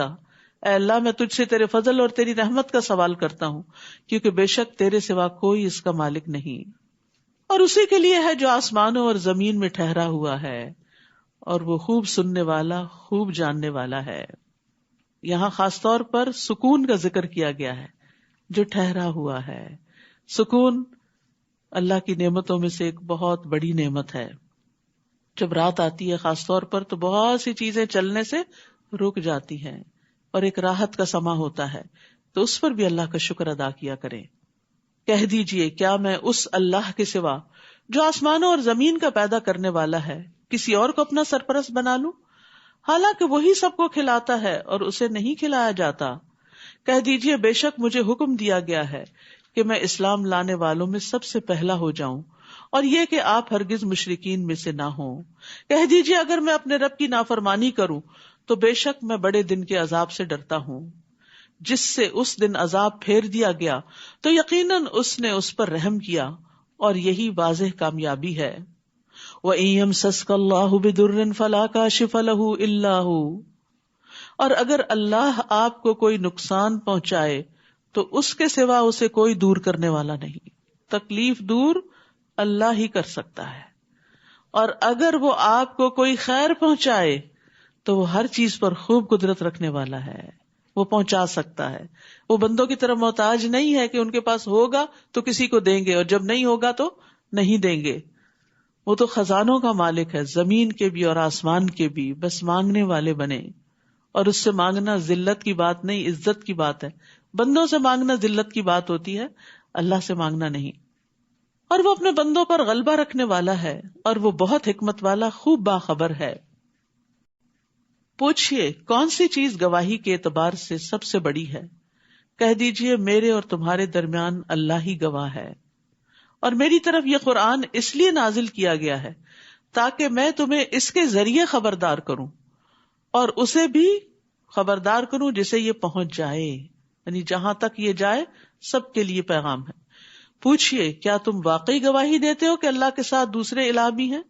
کہہ دیجئے میں گواہی نہیں دیتا. کہہ دیجئے بے شک وہ ایک ہی الہ ہے اور میں اس سے بری ذمہ ہوں جسے تم شریک ٹھہراتے ہو. وہ لوگ جنہیں ہم نے کتاب دی وہ اس طرح اسے پہچانتے ہیں جیسے وہ اپنے بیٹوں کو پہچانتے ہیں، یعنی نبی صلی اللہ علیہ وسلم کو اپنے بیٹوں جیسا پہچانتے ہیں۔ وہ لوگ جنہوں نے اپنے آپ کو خسارے میں ڈالا سو وہ ایمان نہیں لاتے، یعنی جان کر بھی انجان بن جاتے ہیں، انکار کرتے ہیں۔ تو یہ سراسر خسارے اور نقصان کی بات ہے۔ اور اس سے بڑا ظالم کون ہے جو اللہ پر جھوٹ گھڑ لے یا اس کی آیات کو جھٹلائے؟ بے شک ظالم فلاح نہیں پائیں گے۔ اور جس دن ہم ان سب کو اکٹھا کریں گے پھر ہم ان شرک کرنے والوں سے پوچھیں گے کہاں ہیں تمہارے شریک جن کی خدائی کا تم دعویٰ کرتے تھے؟ پھر اس پر ان کا عذر بس یہی ہوگا کہ وہ کہیں گے قسم اللہ کی جو رب ہے ہمارا، ہم شرک کرنے والے نہ تھے۔ وہاں پھر اپنے ہی عمل کو جھٹلا دیں گے، شرک کا انکار کر دیں گے۔ دیکھیے کس طرح انہوں نے اپنے نفسوں پر جھوٹ بولا اور گم ہو گئے ان سے جو وہ گھڑا کرتے تھے۔ وَمِنْهُمْ مَن يَسْتَمِعُ إِلَيْكَ، اور ان میں سے کوئی وہ ہے جو آپ کی طرف کان لگاتا ہے، یعنی آپ کی باتیں سنتا ہے مگر اچھی نیت سے نہیں، اور ہم نے ان کے دلوں پر پردے ڈال دیے ہیں کہ وہ اسے سمجھ ہی نہ سکیں، اور ان کے کانوں میں بوجھ ہے، اور اگر وہ ہر نشانی دیکھ لیں تب بھی اس پر ایمان نہیں لائیں گے، یہاں تک کہ جب وہ آپ کے پاس آتے ہیں تو آپ سے جھگڑا کرتے ہیں۔ تو جنہوں نے کفر کیا وہ کہتے ہیں یہ تو محض پہلوں کی کہانیاں ہیں، یعنی قرآن ان پہ اثر نہیں کرتا کیونکہ ان کے دلوں پہ پردے پڑ چکے ہوتے ہیں۔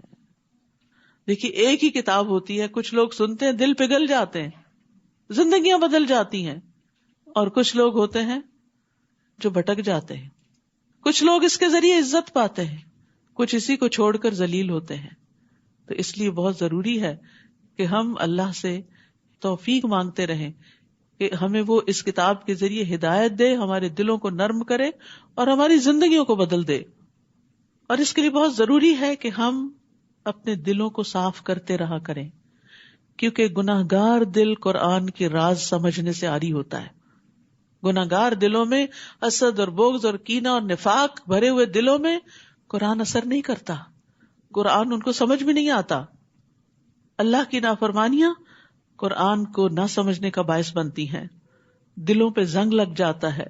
کلا بل رانا علی قلوبہم ما کانوا یکسبون، تو انسان کے گناہوں کی وجہ سے دلوں پہ زنگ لگتا ہے، جس کی وجہ سے پھر قرآن اندر نہیں جاتا، اور پھر وہ قرآن پڑھ کر سن کر اس پر اعتراض شروع کر دیتے ہیں، یہ تو پہلوں کی کہانیاں ہیں۔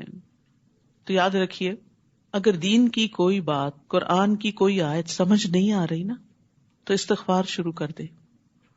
ہو سکتا ہے کوئی خاص گناہ جو اس سے ملتا جلتا کیا ہو وہ رکاوٹ بنا ہوا ہو اور اللہ کی بات سنک ان نہیں ہو رہی۔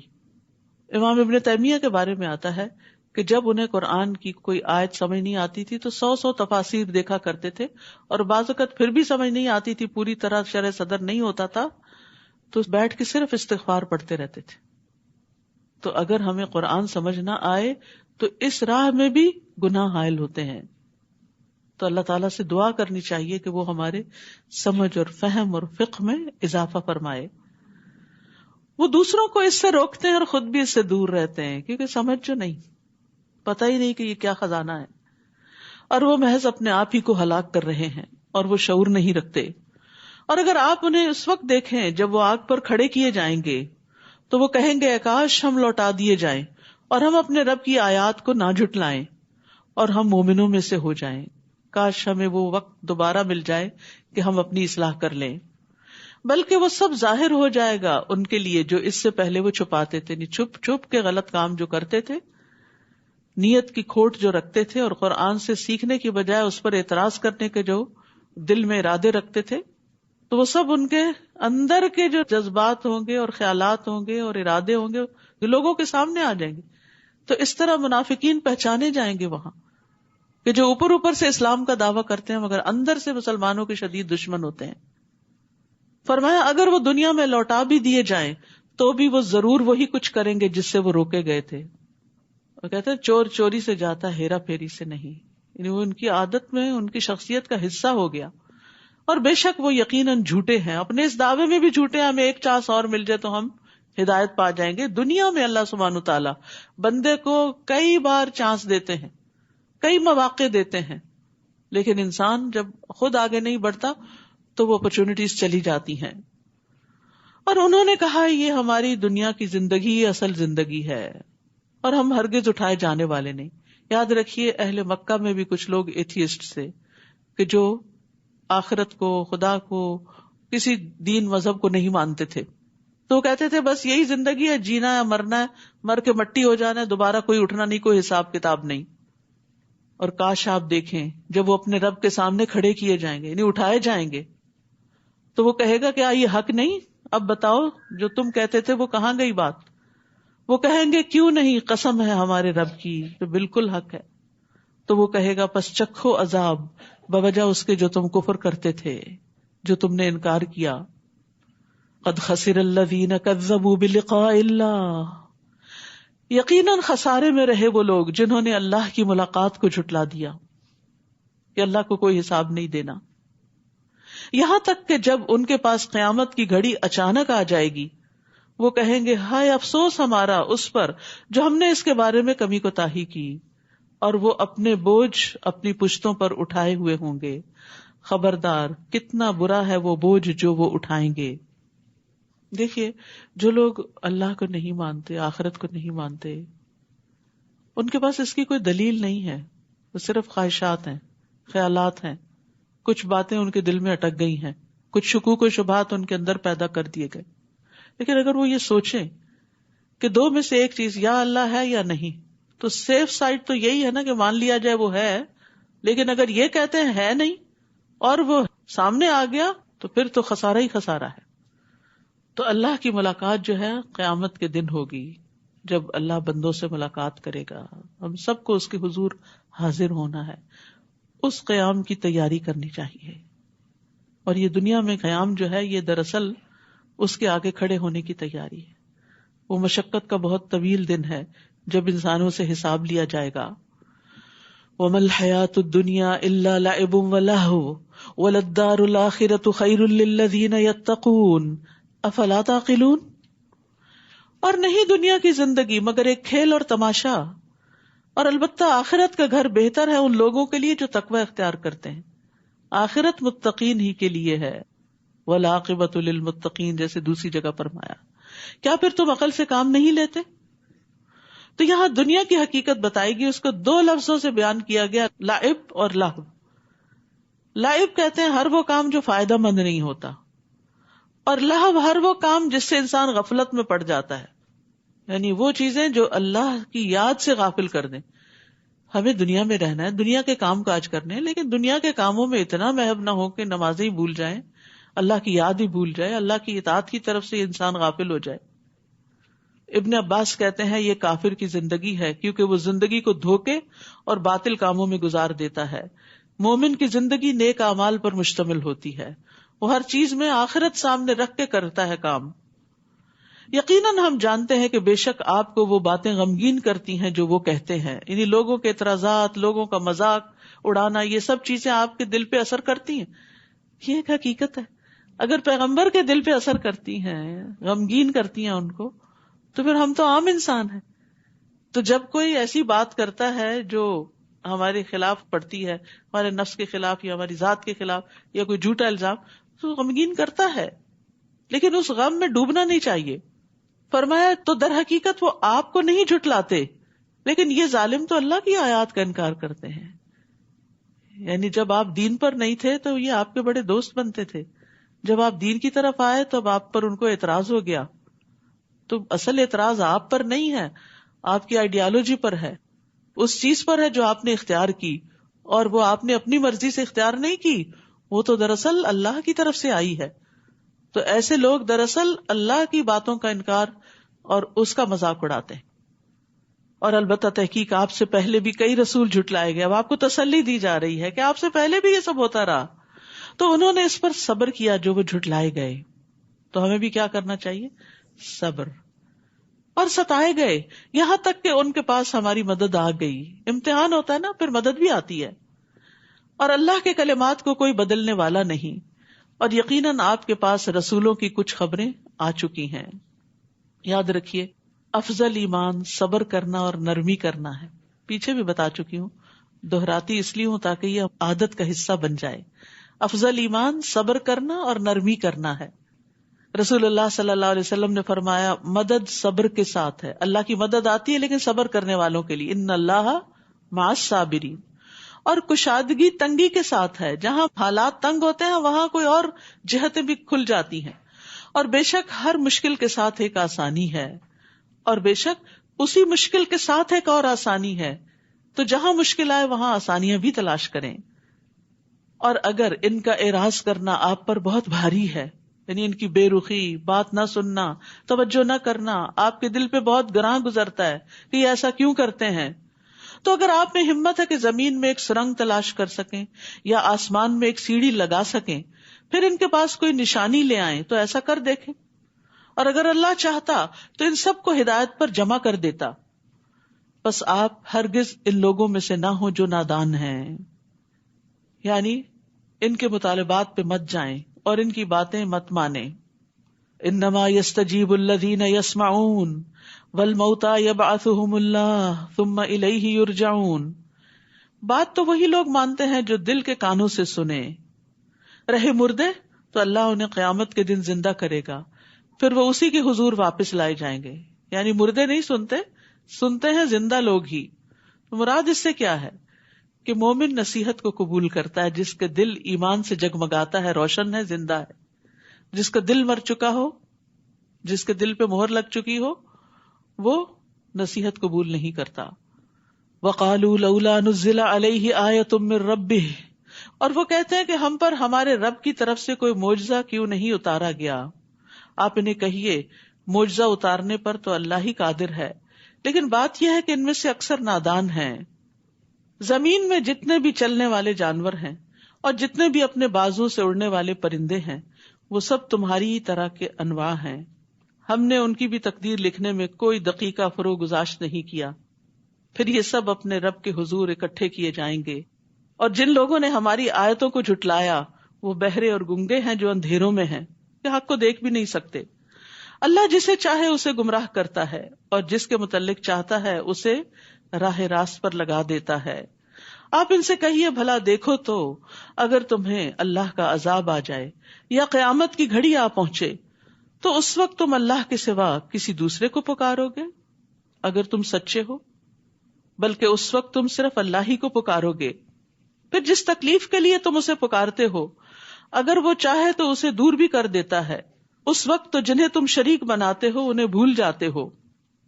آپ سے پہلے ہم بہت سی قوموں کی طرف رسول بھیج چکے ہیں, پھر جب لوگوں نے نافرمانی کی تو ہم نے انہیں سختی اور تکلیف میں مبتلا کر دیا تاکہ وہ عاجزی سے دعا کریں. لعلہم یتضرعون. کچھ لوگ تکلیف آتی ہے تو اور اکڑ جاتے ہیں, اللہ سے ناراضگی دکھاتے ہیں, جھکتے نہیں, دعا نہیں کرتے. اور کچھ لوگ تضرع کرتے ہیں. تو یہاں تضرع نہ کرنے والوں کی مذمت کی گئی ہے کہ جب انہیں کوئی تکلیف پہنچتی ہے تو نہ دعا کرتے ہیں, نہ عاجزی کرتے ہیں, نہ توبہ کرتے ہیں. تو کیا کرنا چاہیے تکلیف کے موقع پر؟ اللہ کے آگے عاجزی, دعا, توبہ. پھر دوبارہ یہ بات آئی مشکلات کا حل کس میں ہے؟ توبہ اور استغفار میں. کچھ ایسے لوگ ہیں جب تکلیف آتی ہے تو عاجزی بھی اختیار کرتے ہیں, اللہ کی طرف رجوع کرتے ہیں, لیکن جب تکلیف دور ہو جاتی ہے تو پھر اکڑنے لگتے ہیں, روگردانی کرتے ہیں, پھر اپنی پرانی ڈگر پہ چلے جاتے ہیں. تو قابل تعریف وہ لوگ ہیں جو اللہ سے دعائیں مانگتے رہتے ہیں, اس کی بارگاہ میں توبہ کرتے رہتے ہیں, اپنی عبادت اور توبہ پر خوشحالی میں بھی ثابت قدم رہتے ہیں اور تکلیف میں بھی. اور جب تکلیف ٹل جاتی ہے تو بھی وہ اللہ ہی کے بن کے رہ جاتے ہیں. یعنی بہت سے لوگ یہ سوال کرتے ہیں کہ مجھ پر جو تکلیف آئی ہے یہ امتحان ہے یا آزمائش ہے. اگر آپ اس تکلیف کے بعد اللہ کی طرف راغب ہو گئے ہیں تو وہ امتحان اور آزمائش تھی, اور اگر اس کے بعد آپ اللہ سے ناراض ہو گئے ہیں تو یہ ایک طرح سے پنشمنٹ تھی.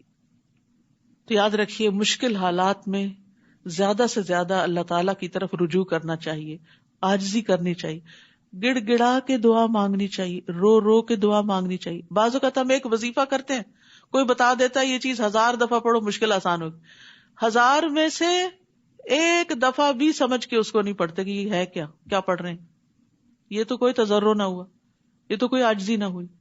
عاجزی کیا ہے کہ جو پڑھے اس کو سمجھ کے پڑھے اور پوری توجہ سے اور اللہ کے آگے روئیں. اللہ کے آگے رونے سے بہت سی مشکلات آسان ہو جاتی. اب دیکھیں ایک بچہ جب ماں سے رو کے فریاد کرتا ہے تو ماں کیا کرتی؟ ناجائز مطالبہ بھی مان لیتی. نہیں دینی ہوتی ٹافی اس کو کہ کیوٹیز ہو گئی ہیں، لیکن اس سے اس کا رونا نہیں دیکھا جاتا. وَلِلَّهِ الْمَثَلُ الْأَعْلَى، اللہ تو ساری ماؤں سے بڑھ کے پیار کرنے والا ہے. تو کیا وہ ہمارے رونے پر ہم پہ ترس نہیں کھائے گا؟ لیکن ہم اللہ کے آگے روتے ہی کم ہیں.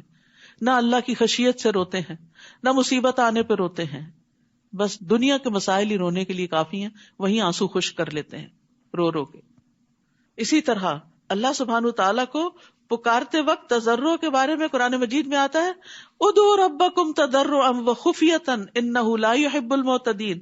اپنے رب کو گڑ گڑا کر اور خفیہ طور پر پکارو، بے شک وہ حد سے بڑھنے والوں سے محبت نہیں کرتا. پھر اللہ تعالیٰ اٹھے ہوئے ہاتھوں میں خیر ضرور ڈالتا ہے. رسول اللہ صلی اللہ علیہ وسلم نے فرمایا، بے شک تمہارا رب تبارک و تعالیٰ بڑی حیا والا ہے، بڑے کرم والا ہے. اس کو اس بات سے شرم آتی ہے کہ اس کا کوئی بندہ اس کے آگے ہاتھ پھیلائے اور وہ ان کو خالی لوٹا دے، تو خوب اوپر اٹھا کر اللہ سے مانگا کرے کہ یا اللہ تو دے، تو مجھے خالی ہاتھ نہ لوٹا. اور جو بندہ اللہ سے دعا نہیں کرتا اللہ تعالیٰ اس سے ناراض ہو جاتا ہے. تو اس لیے تکلیف آنے پر پلٹ پلٹ کے اس کی طرف لوٹ لوٹ کے رو رو کے دعائیں کریں. پھر جب ان پر ہمارا عذاب آیا تو وہ کیوں نہ گڑ گڑائے. یعنی تکلیف میں، عذاب میں گڑ گڑانا چاہیے، مگر ان کے دل تو اور سخت ہو گئے. اور جو کام وہ کر رہے تھے شیطان نے انہیں وہی کام خوبصورت بنا کر دکھا دیے، ان کی غلطیاں ان کو خوبصورت بنا دی. استغفر اللہ. یہی عذاب ہوتا ہے کہ انسان پہ مصیبت آئے اور انسان اکڑ جائے اور اپنی غلطی کو جسٹیفائی کرنے لگے، تو یہ عذاب کی پھر قسم ہوتی ہے. پھر جب انہوں نے وہ نصیحت بھلا دی جو انہیں کی گئی تھی تو ہم نے ان پر خوشحالی کے تمام دروازے کھول دیے. یہ بھی عذابی کی ایک قسم ہے کہ انسان گناہ کرے اور پھر دنیا فراخ ہوتی جائے، یہاں تک کہ جو کچھ ہم نے انہیں دیا تھا اس میں وہ مگن ہو گئے، تو ہم نے انہیں اچانک پکڑ لیا اور وہ ہر خیر سے مایوس ہو گئے. تو یاد رکھیے دنیا کا وسیع ہونا اور تنگ ہونا دونوں ہی آزمائش ہیں. حسن بصری کہتے ہیں اللہ جس پر دنیا کو وسیع کر دے اور اسے یہ سمجھ ہی نہ آئے کہ اللہ اس کے ساتھ چال چل رہا ہے تو اس کے پاس کوئی بصیرت نہیں، اور جس پر اللہ دنیا تنگ کر دے لیکن اسے سمجھ نہ آئے کہ اللہ اس کے لیے خیر کا ہی فیصلہ کر رہا ہے تو اس کے پاس بھی کوئی عقل نہیں. پھر انہوں نے یہی آیت پڑھی. تو یاد رکھیے خوشی ہو یا غمی، اللہ کا قرب نہ چھوٹے، اللہ کے قریب ہی کرنے والی ہو. اللہ سے دوری کا باعث جو دنیا ہے وہ ہلاکت کا ذریعہ ہے، اور نافرمانیوں کے باوجود دنیا کا ملنا اللہ کی طرف سے بس مہلت ہے، یہ استدراج ہے. فَقُطِعَ دَابِرُ الْقَوْمِ الَّذِينَ ظَلَمُوا وَالْحَمْدُ لِلَّهِ رَبِّ الْعَالَمِينَ. اس طرح ان ظالموں کی جڑ کاٹ دی گئی اور ہر طرح کی تعریف تو اللہ رب العالمین کے لیے ہے. ظالم کی ہلاکت پر اللہ کی حمد. جی ہاں، کیونکہ ظالم کو جب اللہ پکڑ لیتا ہے تو اس میں لوگوں کی اصلاح کا بندوبست ہوتا ہے، لوگ عبرت پکڑتے ہیں، اور یہ عبرت بہت بڑی نعمت ہے اور نعمت کا شکر ادا کرنا واجب ہے. اس لیے ظالموں کے خاتمے پر الحمدللہ پڑھی گئی، کیونکہ گناہگار لوگ جو ہوتے ہیں، ظلم کرنے والے جو ہوتے ہیں، ان کے فساد سے ساری دنیا والے نجات پاتے ہیں. ایک جنازہ رسول اللہ صلی اللہ علیہ وسلم کے پاس سے گزرا تو آپ نے فرمایا مستریح و مستراح منہ. لوگوں نے سوال کیا یا رسول اللہ یہ کیا ہے؟ آپ نے فرمایا مستریح وہ بندہ ہے جو مومن ہے، دنیا کی مشقتوں اور مصیبتوں سے اللہ کی راحت میں آرام پانا چاہتا ہے تو موت اس کے لیے راحت کا باعث بن گئی ہے. اور مستراح منہ وہ بدکار بندہ ہے جس سے اللہ کے بندے اور شہر درخت چوپائے سب آرام پانا چاہتے ہیں کہ شکر ہے ختم ہوا، ہر کوئی چین میں آئے گا. اور ایسا ہوتا ہے نا، بعض لوگوں کی موت پہ زمین آسمان روتے ہیں کہ وہ خیر ہی خیر پھیلانے والا ہوتا ہے، اور بعض لوگوں کی موت پہ سب راحت پاتے، شکر ادا کرتے ہیں، اپنے بھی پرائے بھی، جہاں وہ رہتا ہے آس پاس کی چیزیں بھی، کیونکہ اس کے گناہوں سے ہر کوئی تنگ ہوتا ہے. اللہ تو سب کو ہدایت ہے. دیکھیے خاندانوں میں، گھروں میں کوئی نہ کوئی فرد ایسا ہوتا ہے جس کی وجہ سے سارا گھرانہ تنگ ہوتا ہے. وہ دعائیں بھی مانگتے ہیں، علاج بھی کرواتے ہیں، ہر طرح کی کوششیں کرتے ہیں، لیکن وہ سدھرنے کا نام نہیں لیتے. تو پھر بعض اوقات لوگ بد دعائیں بھی دینے لگتے کہ اللہ اٹھا لے اس کو. کیونکہ اس نے ہماری زندگی حرام کر دی. بعض لوگوں کے اندر اتنی بری عادتیں ہوتی کہ لوگوں کا جینا سونا کھانا ساری ان کی زندگی تلپٹ کر کے رکھ دیتے ہیں اپنے گناہوں کی وجہ سے. بیماری الگ چیز ہے لیکن گناہوں کی وجہ سے، اپنی زیادتی اور ظلم کی وجہ سے، اکڑ اور تکبر کی وجہ سے. تو ایسے لوگ جب دنیا سے جاتے ہیں تو ہر چیز شکر ادا کرتی. آپ ان سے پوچھئے بھلا دیکھو تو اگر اللہ تمہاری سماعت اور تمہاری آنکھیں سلب کر لے اور تمہارے دلوں پر مہر لگا دے تو اللہ کے سوا کوئی اور الہ ہے جو یہ چیزیں تمہیں واپس دلا دے؟ دیکھیے ہم کیسے بار بار اپنی آیات بیان کرتے ہیں، پھر بھی یہ لوگ منہ موڑ جاتے ہیں.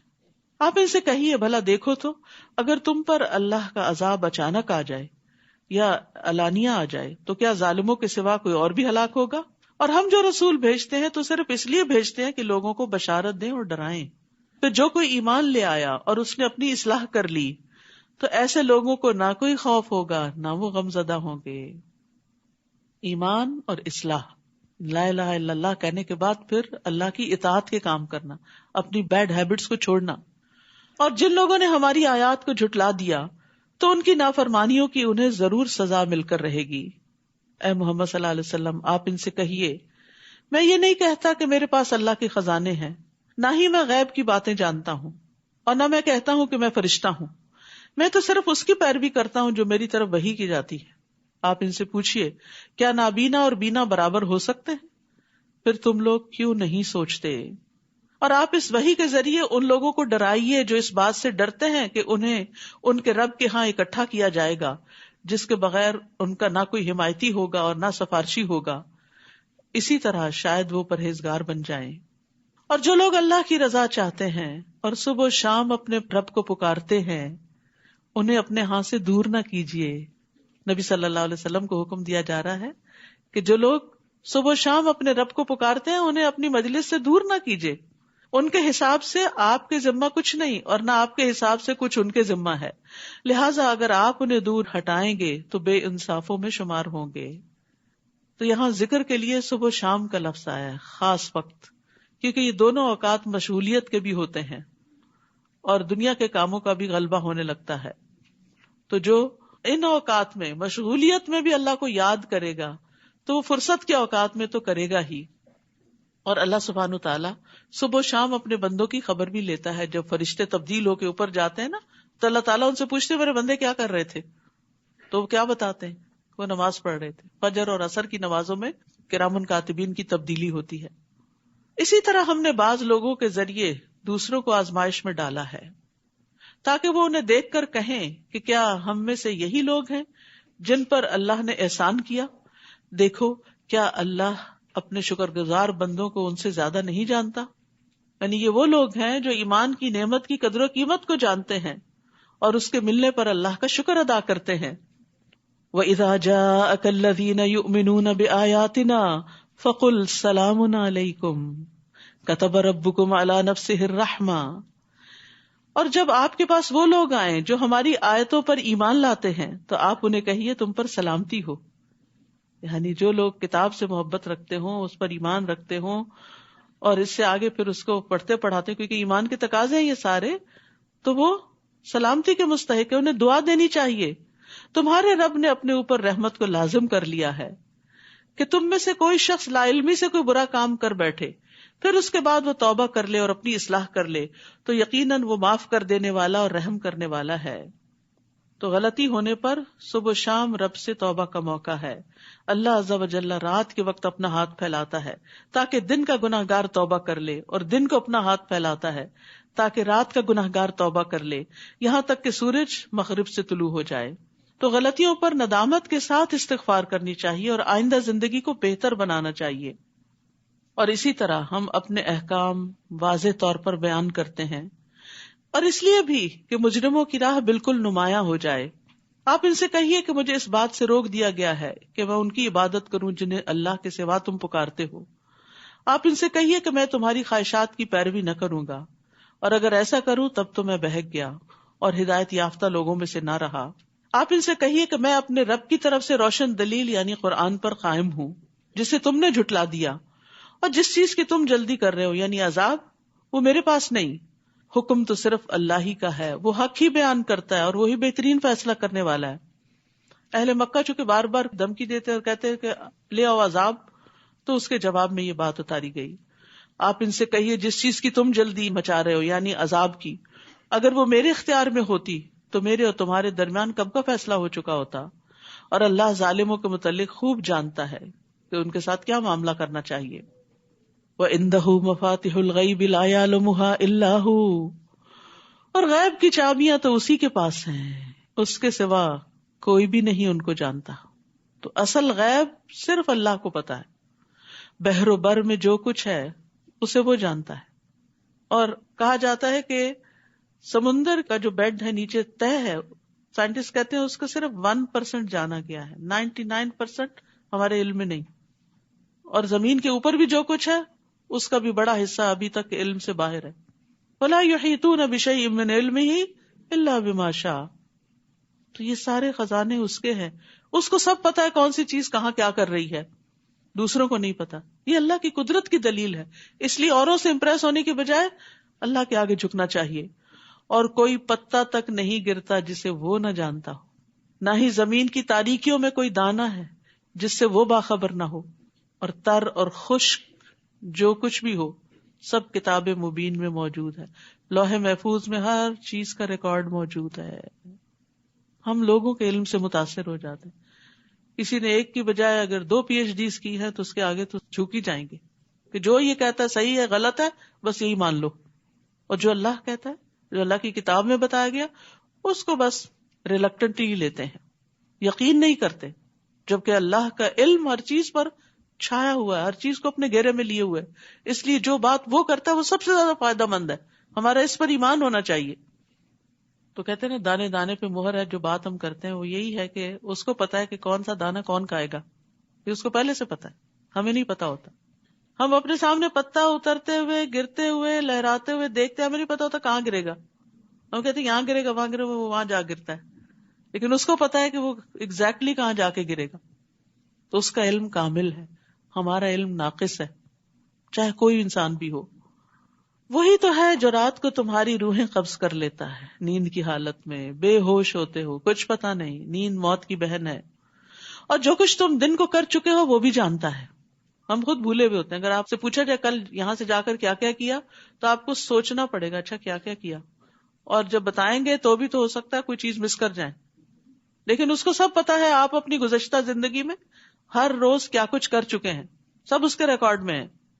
پھر دوسرے دن جسم میں روح بھیج کر وہ تمہیں اٹھا کھڑا کرتا ہے، یعنی نیند سے اٹھاتا ہے تمہیں، تو ایک خاص روح اندر آتی ہے، تب اٹھتا ہے انسان، تاکہ مقرر مدت پوری کر دی جائے، یعنی موت تک زندگی پوری ہو جائے۔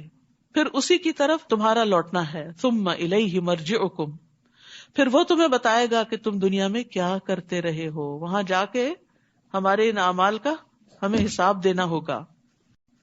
وَهُوَ الْقَاهِرُ فَوْقَ عِبَادِهِ وَيُرْسِلُ عَلَيْكُمْ حَفَظًا، وہ اپنے بندوں پر پوری قدرت رکھتا ہے اور تم پر نگران فرشتے بھیجتا ہے، حتیٰ کہ جب تم میں سے کسی کو موت آتی ہے تو ہمارے فرشتے اس کی روح قبض کر لیتے ہیں، اور وہ اپنے کام میں ذرہ برابر کوتاہی نہیں کرتے، پوری کی پوری جان نکال کے لے جاتے ہیں۔ تو یہاں موت کا منظر بتایا گیا ہے، حدیث سے بھی بڑی وضاحت کے ساتھ پتہ چلتا ہے۔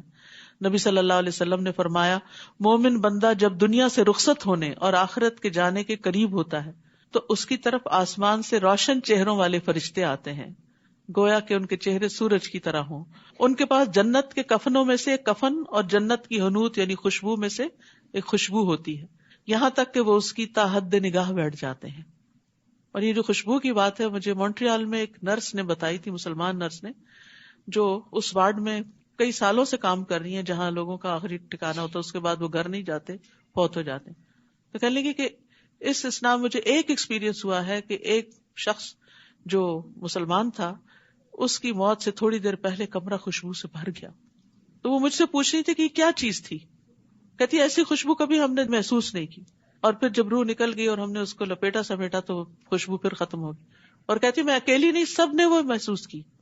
پتہ نہیں اللہ کو اس کی کون سی نیکی پسند تھی، بہت سے لوگوں کے چہرے پہ نہیں لکھا ہوتا کہ وہ کیا کیا خیر کے کام چھپ چھپ کے کرتے ہیں جو صرف اللہ کو پتا ہوتے ہیں، اور انہیں دکھاوے کا شوق بھی نہیں ہوتا کہ لوگ کیا دے دیں گے، زیادہ سے زیادہ تعریف کے 4 بول بھی دیے تو اس کے بعد تو ہوا میں اڑ جائیں گے، ختم ہو جائیں گے، ہمارے اعمال نامے میں تھوڑی آ جائیں گے۔ تو بہرحال نیک لوگوں کے پاس جو فرشتے آتے ہیں وہ خوشبو میں لپیٹا ہوا کفن لے کر آتے ہیں، یہاں تک کہ وہ تا حد نگاہ بیٹھ جاتے ہیں. پھر ملک الموت اس کے سرہانے آ کے بیٹھ جاتے ہیں اور کہتے ہیں یا ایتھا النفس الطیبہ اخرجی الی مغفرۃ من اللہ ورضوان، اے پاکیزہ نفس، اللہ کی مغفرت اور رضامندی کی طرف نکلو، کیونکہ ساری زندگی اللہ کو راضی کرنے کا شوق رہا. چنانچہ اس کی روح اس طرح بہہ کے نکل جاتی ہے جیسے مشکیزے کے منہ سے پانی کا قطرہ بہہ جاتا ہے. پھر ملک الموت اسے پکڑ لیتے ہیں. جب وہ اسے پکڑ لیتے ہیں تو دوسرے فرشتے پلک جھپکنے کی مقدار میں اس کی روح کو ملک الموت کے ہاتھ میں رہنے نہیں دیتے. پھر ان سے لے کر کفن میں لپیٹ کر اپنی لائی ہوئی حنوط مل دیتے ہیں اور اس کے جسم سے ایسی خوشبو نکلتی جیسے مہکنے والی کستوری جو روئے زمین پہ پائی گئی ہو. پھر فرشتے اس روح کو لے کر اوپر چڑھ جاتے ہیں. ایسا ہی منظر لگتا ہے جیسے بچہ پیدا ہوتا ہے نا تو نرس سے ڈاکٹر کھڑی ہوتی ہے تو بچہ جو لیتی ہے فرسٹ اٹیمپٹ میں وہ فوراً دوسری نرس کو دیتی ہے اور وہ لے جا کے اس کو صاف کر کے اس کو لپیٹ دیتے ہیں کپڑے میں. تو ایسے ہی مرتے وقت روح نکل جاتی ہے اور وہ جنت کے لائے ہوئے کفن میں لپیٹ کر لے جائی جاتی ہے. اللہ سبحانہ و تعالی ہمیں بھی یہ دن نصیب کرے، اسی طرح روشن چہروں والے فرشتے آئے اور ساری زندگی ہمیں اللہ کی رضا طلب کرتے ہوئے گزارنے کا موقع ملے. پھر ان روحوں کو اللہ کی طرف لوٹایا جاتا ہے جو ان کا حقیقی مالک ہے. کون مالک ہے ہمارا؟ اللہ. سن لو، فیصلے کے سارے اختیارات اسی کے پاس ہیں اور اسے حساب لینے میں کچھ دیر نہیں لگتی. آپ ان سے پوچھئے بحر و بر کی تاریکیوں میں پیش آنے والے خطرات سے تمہیں کون نجات دیتا ہے، جسے تم عاجزی کے ساتھ اور چپکے چپکے پکارتے ہو کہ اگر اس نے ہمیں اس مصیبت سے نجات دے دی تو ہم ضرور اس کے شکر گزار ہوں گے. آپ ان سے کہیے کہ اللہ ہی تمہیں اس مصیبت اور ہر سختی سے نجات دیتا ہے، پھر بھی تم اس کے برابر قرار دیتے ہو، اوروں کو شریک ٹھہراتے ہو. آپ ان سے کہیے کہ اللہ اس بات پر قادر ہے کہ وہ تم پر تمہارے اوپر سے کوئی عذاب نازل کر دے یا تمہارے پاؤں کے نیچے سے تم پر کوئی عذاب مسلط کر دے یا تمہیں فرقے فرقے بنا کر ایک فرقے کو دوسرے سے لڑائی کا مزہ چکھا دے. یہ بھی عذاب کی قسم ہے، آپس کی لڑائیاں، چاہے خاندانوں میں ہوں یا آرگنائزیشنز میں ہوں یا ایون مسجدوں میں ہوں. دیکھیے ہم کس طرح مختلف طریقوں سے آیات بیان کرتے ہیں تاکہ وہ سمجھ جائیں. اور آپ کی قوم نے اسے یعنی قرآن کو جھٹلا دیا حالانکہ وہ حق ہے. آپ ان سے کہیے کہ میں تم پر داروغہ نہیں کہ تمہیں راہ راست پر لا کر چھوڑوں. لِكُلِّ نَبَإٍ مُسْتَقَرٌّ وَسَوْفَ تَعْلَمُونَ، ہر خبر کے ظہور کا ایک وقت مقرر ہے اور عنقریب آپ کو سب کچھ معلوم ہو جائے گا. یہ بڑا اہم اصول ہے زندگی کا. ہر چیز کا ایک وقت مقرر ہوتا ہے لیکن ہم جلدی چاہتے ہیں، یہ کام بس جلدی سے ہو جائے. انگزائٹی ہوتی بھی کسی بات کی، جلدی ہو جائے، یہ کیسے ہوگا، وہ کیسے ہوگا، یہ کب ہوگا، وہ کب ہوگا، اور اسی میں پریشان رہتے ہیں اور یہ بھول جاتے ہیں کہ ہر چیز کا اللہ نے ایک وقت مقرر کر رکھا. قد جعل اللہ لکل شیء قدرا. اور جب اس وقت پر وہ چیز ہوتی ہے تو آپ کہتے ہیں اچھا اس سے زیادہ مناسب وقت کوئی نہیں تھا. لیکن جب تک لا علم جاہل ہوتے ہیں اعتراض ہی کرتے رہتے ہیں کہ اللہ ایسا کیوں نہیں کر رہا، یہ دعا کیوں نہیں قبول ہو رہی اور وہ کیوں نہیں مسئلہ حل ہو رہا. اور جب آپ ان لوگوں کو دیکھیں جو ہماری آیات میں نکتہ چینیاں کرتے ہیں، وَإِذَا رَأَيْتَ الَّذِينَ يَخُوضُونَ فِي آيَاتِنَا فَأَعْرِضْ عَنْهُمْ، تو ان کے پاس بیٹھنے سے اعراض برتی ہے. ایسے لوگوں کی مجلس میں مت بیٹھیں جو قرآن پہ اعتراض کرتے ہیں اور قرآن پہ بحث کرتے ہیں، حتیٰ کہ وہ کسی دوسری بات میں لگ جائیں. اور اگر شیطان آپ کو بھلا دے تو یاد آنے کے بعد ظالم لوگوں کے ساتھ مت بیٹھیے، ایسے لوگ ظالم ہیں. تو اس میں بہت بڑا سبق دیا گیا ہمیں کہ اللہ کی آیات میں بحث کرنے والی مجلسوں سے اجتناب کرنا چاہیے، اس مجلس کو چھوڑ دینا چاہیے، خواہ کوئی مومن ہو یا کافر. کیونکہ اللہ کی کتاب بحث مباحثے کے لیے نہیں آئی، اعتراض کے لیے نہیں آئی. رسول اللہ صلی اللہ علیہ وسلم نے فرمایا جس نے علم اس لیے سیکھا کہ علماء کے سامنے فخر کرے اور بے وقوفوں سے بحثیں کرے اور لوگوں کو اپنی طرف مائل کرے، اللہ اسے دوزخ میں داخل کرے گا. یعنی جہاں علم سیکھنے کے بہت سے فضائل ہیں وہاں غلط مقاصد کے لیے علم سیکھنا عذاب کا باعث ہے. تو قرآن کے ساتھ جھگڑا نہیں کرنا چاہیے. نواس بن سمان سے روایت ہے کہ نبی صلی اللہ علیہ وسلم نے فرمایا قرآن کے ذریعے جھگڑا نہ کرو، یعنی بحث مباحثے میں قرآن کی آیتیں پڑھ پڑھ کے مت دلیلیں دو، اور نہ اللہ کی کتاب سے بعض کو بعض کے ذریعے جھٹلاؤ. اللہ کی قسم مومن قرآن کے ساتھ جھگڑا کرے گا تو مغلوب ہو جائے گا، فائدہ کچھ نہیں ہوگا، اور منافق قرآن کے ساتھ جھگڑا کرے گا تو غالب آ جائے گا. وَإِمَّا يُنْسِيَنَّكَ الشَّيْطَانُ فَلَا تَقْعُدْ بَعْدَ الذِّكْرَىٰ مَعَ الْقَوْمِ الظَّالِمِينَ. اور اگر شیطان تمہیں بھلوا دے تو اس سے کیا پتہ چلتا ہے؟ بھلی بات بھول جانا شیطان کی طرف سے ہوتا ہے. یعنی وہ جھگڑا کی محفل میں سے اٹھنا بھلوا دے تو جب یاد آئے تو ظالم لوگوں کے ساتھ مت بیٹھو.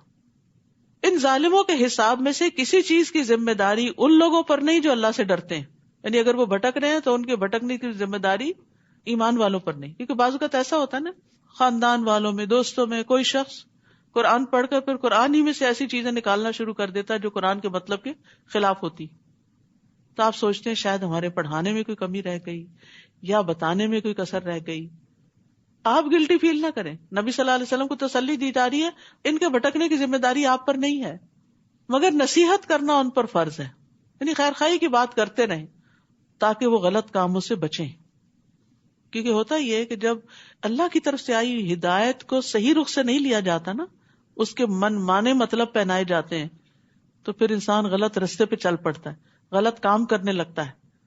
تو اس لیے نصیحت کرنا فرض ہے. اور ان لوگوں کو چھوڑ دیجئے جنہوں نے اپنے دین کو کھیل اور تماشا بنا رکھا ہے اور دنیا کی زندگی نے انہیں فریب میں مبتلا کر رکھا ہے. اور انہیں قرآن کے ذریعے نصیحت کیجئے کہ ہر شخص اپنے اعمال کے بدلے میں گرفتار ہے. یعنی سوچ سمجھ کے کرو جو کچھ کر رہے ہو. اللہ کے سوا نہ اس کا کوئی حمایتی ہوگا اور نہ سفارشی، اور وہ کسی بھی چیز سے بدلہ دینا چاہے گا تو وہ قبول نہ کیا جائے گا. یہی لوگ ہیں جو اپنے کیے کے بدلے میں گرفتار ہیں، اور جو وہ کفر کرتے رہے ہیں تو اس کے بدلے انہیں پینے کو کھولتا پانی ملے گا اور انہیں دردناک عذاب ہوگا. تو یہاں پر دین کی عظمت کو اجاگر کیا گیا ہے کہ دین قابل احترام چیز ہے، جھگڑے کی چیز نہیں، بحث مباحثے کی چیز نہیں.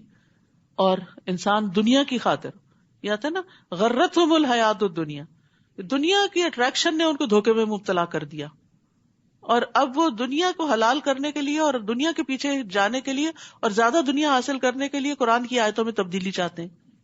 تو اصل بات یہ ہے کہ قرآن جیسا ہے ویسے ہی لینا چاہیے، منمانی تعویلوں سے اس کے مطلب نہیں بدلنے چاہیے. وہ آتا ہے نا ایک شعر میں کہ خود نہیں بدلتے قرآن کو بدل دیتے ہیں. تو ایسا کرنا انسان کے لیے مسائل پیدا کرنے کا سبب ہے، دنیا اور آخرت دونوں میں. قل اندعو من دون اللہ ما لا ينفعنا ولا يضرنا.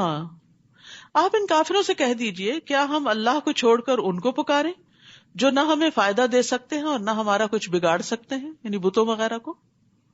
جب اللہ نے ہمیں ہدایت دے دی تو کیا اس کے بعد ہم الٹے پاؤں پھر جائیں؟ کیونکہ اہل مکہ بار بار مسلمانوں کو اسی طرف لاتے تھے کہ اپنے آباء و اجداد کا دین نہ چھوڑیں. جیسے کسی کو جنگل میں شیطانوں نے بہکا دیا ہو اور وہ حیران و پریشان ہو اور اس کے ساتھی اسے پکار رہے ہوں کہ اگر ہدایت درکار ہے تو ادھر ہمارے پاس آؤ. آپ انہیں کہیے کہ ہدایت تو وہ ہے جو اللہ دے، اور ہمیں تو یہی حکم ہوا ہے کہ ہم رب العالمین کے فرما بردار بن جائیں. تو بات یہ ہے کہ گمراہی ہدایت سے الگ کر دی گئی ہے، اور ہدایت جو ہے وہ وہی ہے جو اللہ کی طرف سے آتی ہے.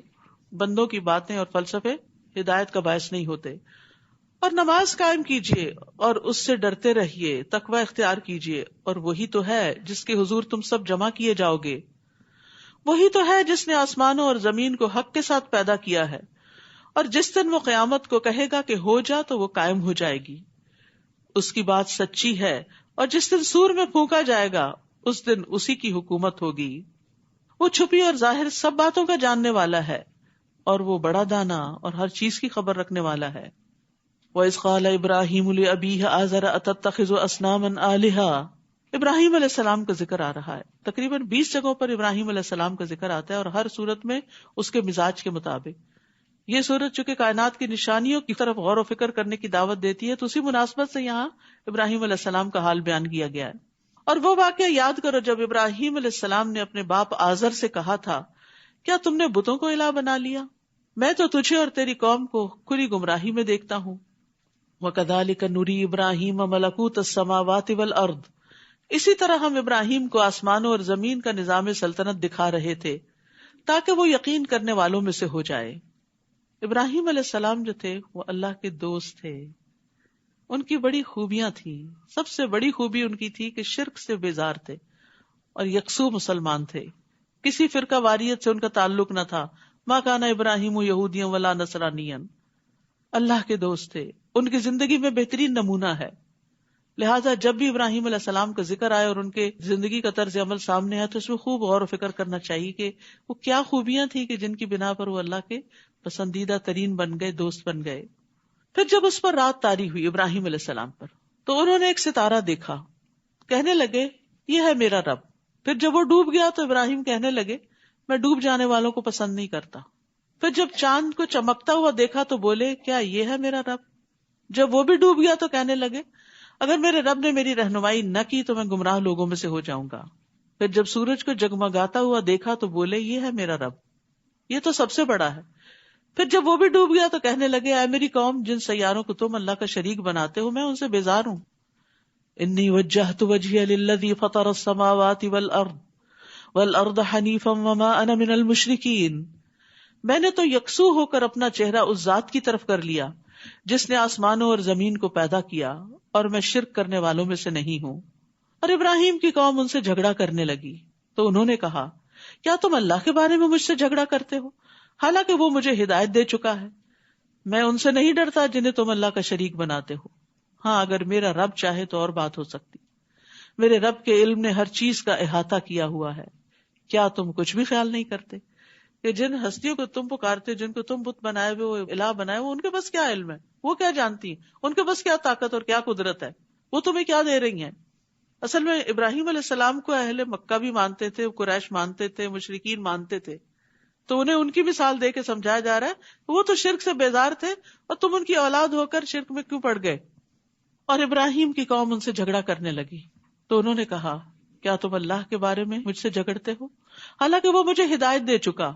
میں ان سے نہیں ڈرتا جنہیں تم اللہ کا شریک بناتے ہو. کیونکہ وہ بار بار دھمکیاں دیتے تھے کہ ہمارے بتوں کی مار پڑے گی تم پر. ہاں اگر میرا رب چاہے تو اور بات ہے. میرے رب نے ہر چیز کا علم کے ساتھ احاطہ کیا ہوا ہے. کیا تم کچھ بھی خیال نہیں کرتے؟ اور جنہیں تم نے اللہ کا شریک بنایا ہے میں ان سے کیسے ڈروں جبکہ تم اللہ کے ساتھ شریک بناتے ہوئے اللہ سے نہیں ڈرتے. مجرم تو تم ہو جس کے لیے اللہ نے کوئی بھی سند نازل نہیں کی. پھر ہم دونوں فریقوں میں سے امن اور سلامتی کا زیادہ حقدار کون ہے؟ اگر تم کچھ جانتے ہو، وہ لوگ جو ایمان لائے پھر اپنے ایمان کو ظلم یعنی شرک سے آلودہ نہیں کیا، انہی کے لیے امن اور سلامتی ہے اور یہی لوگ راہ راست پر ہیں. تو یاد رکھیے خالص توحید ہی جنت میں داخلے کا باعث ہے. حدیث میں آتا ہے جو اللہ سے اس حال میں ملے کہ اس نے اللہ کے ساتھ ذرا سا بھی شرک نہیں کیا تو وہ جنت میں داخل ہوگا. یہ وہ ہماری دلیل تھی جو ہم نے ابراہیم کو اس کی قوم کے خلاف دی تھی. ہم جس کے چاہیں درجات بلند کرتے ہیں. بے شک آپ کا رب بڑا دانا اور سب کچھ جاننے والا ہے. تو اللہ سبحانہ وتعالیٰ نے دنیا میں بھی ابراہیم علیہ السلام کی دلائل کے ساتھ مدد کی، اور ہم نے ابراہیم کو اسحاق اور یعقوب عطا کیے، اور ہم نے ہر ایک کو سیدھی راہ دکھائی، اور نوح کو اس سے پیشتر ہدایت دے چکے تھے. وہ اس ابراہیم کی اولاد میں سے ہم نے داؤد، سلیمان، ایوب، یوسف، موسیٰ اور ہارون کو ہدایت دی تھی. اور ہم نیکوکاروں کو ایسی ہی جزا دیتے ہیں. نیک لوگوں کو ایسی جزا دیتے ہیں کہ نسلوں میں خیر جاتی.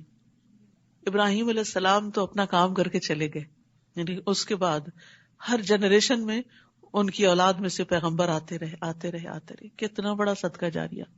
اللہ کسی کی نیکی ضائع نہیں کرتا، بس اللہ کے لیے خالص ہونے کی ضرورت ہے. پھر اولاد بھی سمر جائے گی اور اس کے بعد اولاد کی اولاد کے اندر بھی انشاءاللہ خیر آئے گی. تو آزمائشیں تو آئی تھی ابراہیم علیہ السلام پر، لیکن انعام بھی ملے، اور وہ انعام نیک اولاد کی شکل میں تھا کہ ان کی آنکھیں ٹھنڈی رہیں. اور زکریا، یحییٰ، عیسیٰ اور الیاس کو بھی، یہ بھی ان کی اولاد میں سے تھے. یہ سب لوگ نیک تھے. اور اسماعیل اور الیسع اور یونس اور لوط کو بھی، ان میں سے ہر ایک کو ہم نے اقوام عالم پر فضیلت دی تھی. اور ان کے آباء و اجداد، ان کی اولاد اور ان کے بھائیوں میں سے بھی بعض کو ہم نے منتخب کر لیا تھا اور سیدھی راہ کی طرف رہنمائی کی تھی. یہ اللہ کی ہدایت ہے، اپنے بندوں میں سے جسے وہ چاہتا ہے اس ہدایت پہ چلاتا ہے. اور اگر وہ لوگ یعنی مذکورہ انبیاء بھی شرک کرتے تو ان کا سب کیا کرا برباد ہو جاتا. کسی سے بھی شرک قبول نہیں. یہ وہ لوگ ہیں جنہیں ہم نے کتاب بھی دی، قوت فیصلہ بھی اور نبوت بھی، اتنے بڑے بڑے انعامات. اگر یہ کافر ان باتوں کا انکار کرتے ہیں، یعنی اہل مکہ نہیں مانتے، تو پرواہ نہیں، ہم نے کچھ اور لوگوں کے سپرد یہ خدمت کر دی ہے جو ان باتوں کے منکر نہیں. یہی لوگ ہیں جنہیں اللہ نے ہدایت کی تھی. آپ انہی کے راستے پہ چلیے، یعنی انہی پیغمبروں کے طریقے اپنائیے اور کہہ دیجئے کہ میں اس کام پر یعنی تبلیغ کے کام پر تم سے اجرت نہیں مانگتا، یہ تو تمام جہان والوں کے لیے ایک نصیحت ہے. وما قدر اللہ حق قدرہ، ان لوگوں نے اللہ کو ایسے نہیں پہچانا جیسے اسے پہچاننا چاہیے تھا، جیسے حق تھا پہچاننے کا. کیا ہم نے پہچانا؟ کیا ہمیں اللہ کی واقعی معرفت ہے؟ کہتے ہیں کہ اللہ نے کسی بشر پر کچھ بھی نہیں اتارا. آپ ان سے پوچھئے جو کتاب موسیٰ لائے تھے اسے کس نے اتارا تھا؟ وہ کتاب جو لوگوں کے لیے نور اور ہدایت تھی. تم نے اسے ورق ورق بنا کر رکھا ہے، ان میں سے کچھ ورق تو ظاہر کرتے ہو اور زیادہ چھپا جاتے ہو. اور اس کتاب سے تمہیں وہ کچھ سکھایا گیا تھا جو تم نہ جانتے تھے اور نہ تمہارے آباء و اجداد. آپ کہہ دیجئے اسے اللہ ہی نے اتارا تھا. پھر انہیں چھوڑیے کہ وہ اپنی فضول بحثوں میں ہی پڑے کھیلتے رہیں. تو یاد رکھیے کہ اللہ کی معرفت نہ ہونا اللہ کی ناقدری ہے. اللہ کی قدر پہچاننا کیا ہے؟ اس کو جاننا. اس کو جاننے کے لیے دو بڑی اہم چیزیں ہیں، ایک اللہ کی کتاب ہے اور ایک کائنات کی کتاب ہے. جو اس نے تخلیق کیا ہے اس پر غور و فکر ہے. وَهَذَا كِتَابٌ أَنزَلْنَاهُ مُبَارَكٌ مُصَدِّقُ الَّذِي بَيْنَ يَدَيْهِ، اور یہ کتاب جو ہم نے اتاری ہے بڑی خیر و برکت والی ہے. کون سی کتاب؟ قرآن مجید. بڑی خیر و برکت والی ہے، اپنے سے پہلی کتابوں کی تصدیق کرتی ہے، اور اس لیے اتاری ہے کہ آپ اس کے ذریعے اہل مکہ اور آس پاس کے لوگوں کو ڈرائیں، خبردار کریں. مکہ ایک سینٹرل پلیس پہ ہے اور آس پاس پھر ہوتے ہوتے پورا گلوب اس میں شامل ہو جاتا ہے. اور جو لوگ آخرت پر یقین رکھتے ہیں وہ اس پر ایمان لاتے ہیں، اس کتاب کو سچا مانتے ہیں، اور وہ اپنی نمازوں کو پابندی سے ادا کرتے ہیں. وَهُمْ عَلَىٰ صَلَاتِهِمْ يُحَافِظُونَ. تو ایمان والوں کی یہ خاص خوبی اور صفت ہے کہ وہ اپنی نمازوں کی فکر کرتے ہیں. اور اس شخص سے بڑھ کر ظالم کون ہو سکتا ہے جس نے اللہ پر بہتان باندھا یا جس نے کہا کہ میری طرف وحی کی گئی حالانکہ اس کی طرف کچھ بھی وحی نہ کی گئی ہو. یعنی آپ دیکھیے نبی صلی اللہ علیہ وسلم کے بعد مسلمہ کذاب ہو یا اسود انسی ہو یا اور اس طرح کے لوگ، ان لوگوں نے کیا دعویٰ کیا؟ نبوت کے دعوے کرتی کہ ہماری طرف بھی وحی آتی، ہماری طرف بھی فرشتہ آتا ہے. اللہ کے رسول محمد صلی اللہ علیہ وسلم سب سے آخری نبی ہیں. تو یہاں پر فرمایا کہ اس نے اللہ پہ بہتان باندھا جو کہے کہ میری طرف وحی کی گئی ہے حالانکہ اس کی طرف کچھ بھی وحی نہ کیا گیا ہو. یا جو کہتا ہے کہ میں بھی ایسی چیز نازل کر سکتا ہوں جو اللہ نے نازل کی ہے. کاش آپ ان ظالموں کو دیکھیں جب وہ موت کی سختیوں میں مبتلا ہوتے ہیں اور فرشتے ان کی طرف اپنے ہاتھ پھیلائے ہوئے ہوتے ہیں اور کہتے ہیں لاؤ اپنی جانیں نکالو، آج تمہیں ذلت کا عذاب دیا جائے گا. یعنی موت کے وقت بھی عذاب، قبر میں بھی عذاب اور آخرت میں بھی. اور آج سے مراد جان نکالنے کا دن، کیونکہ تم ناحق باتیں اللہ کے ذمے لگاتے تھے. یہ بڑی ڈرنے کی بات ہے. کوئی بات جو اللہ نے نہ فرمائی ہو وہ اللہ کے ذمے لگا کے نہیں کرنی چاہیے کہ اللہ تعالیٰ نے یہ فرمایا اور وہ فرمایا، جبکہ اس کی کوئی دلیل آپ کے پاس نہ ہو. اور اس کی آیتوں کو ماننے کی بجائے ان سے تکبر کرتے تھے. اور یہاں غیر مومن کی موت کا منظر بتایا گیا ہے. رسول اللہ صلی اللہ علیہ وسلم نے فرمایا جب کوئی کافر شخص دنیا سے رخصتی اور آخرت پر جانے کے قریب ہوتا ہے تو اس کے پاس آسمان سے سیاہ چہروں والے فرشتے اتر کر آتے ہیں جن کے پاس ٹاٹ ہوتے ہیں اور حد نگاہ تک بیٹھ جاتے ہیں. پھر ملک الموت آ کر اس کے سرہانے بیٹھ جاتے ہیں اور اس سے کہتے ہیں کہ اے نفس خبیثہ، اللہ کی ناراضگی اور غصے کی طرف چل. یہ سن کر اس کی روح اس کے جسم میں دوڑنے لگتی، بھاگتی ادھر ادھر کہ مجھے نہ پکڑا جائے.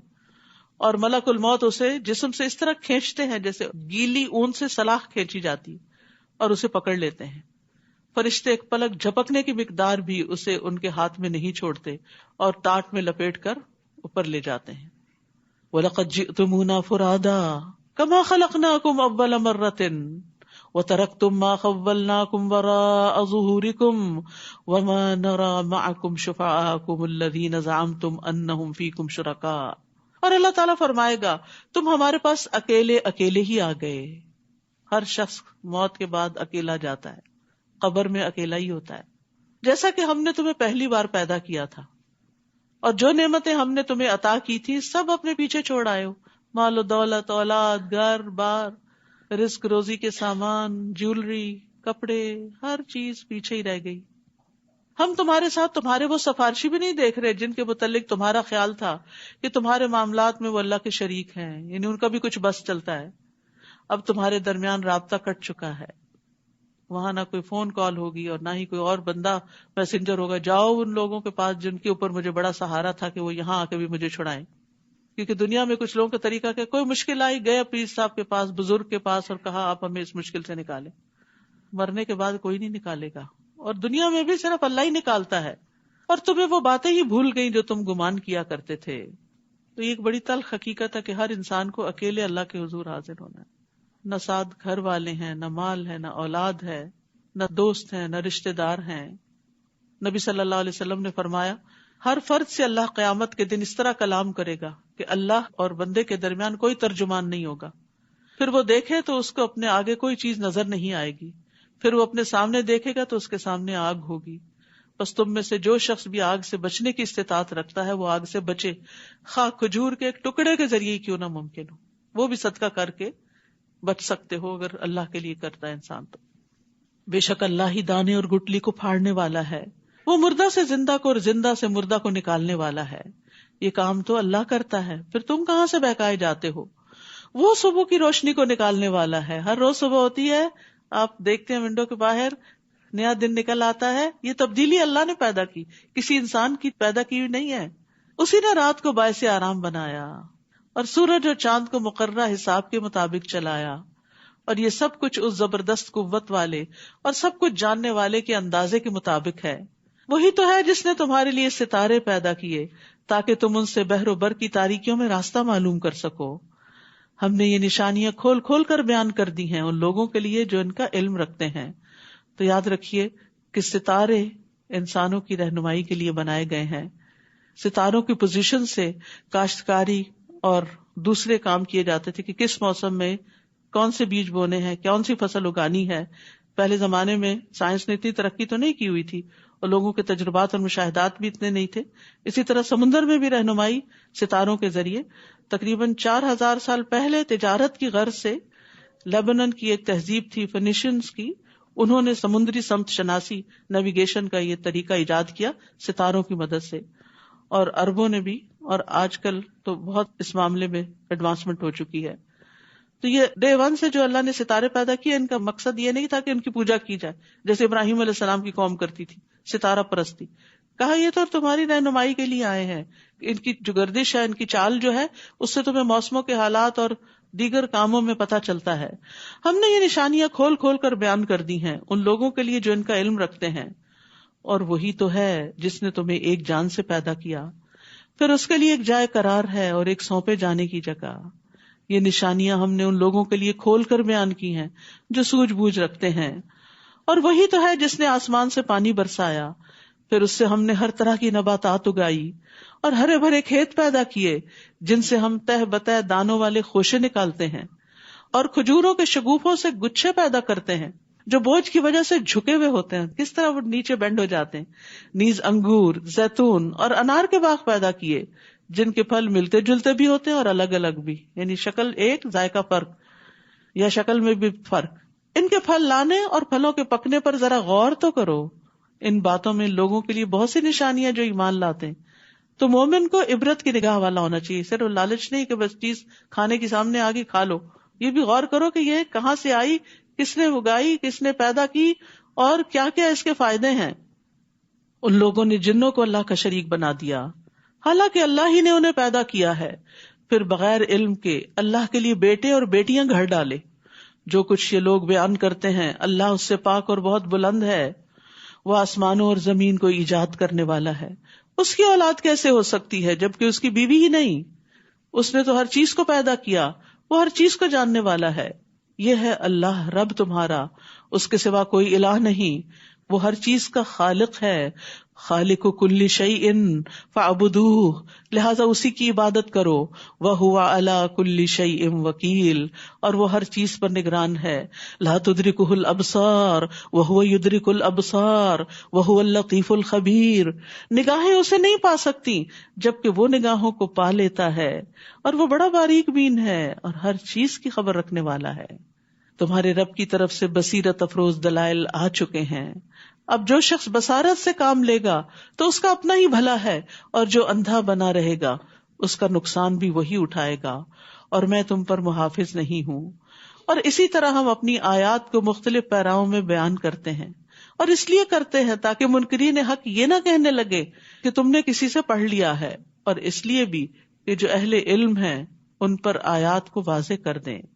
آپ اس وحی کی پیروی کیجئے جو آپ کی طرف آپ کے رب کی طرف سے نازل ہوئی ہے کہ اللہ کے سوا کوئی الہ نہیں، اور مشرکوں سے کنارہ کیجئے، یعنی ان کی بات نہ مانیے۔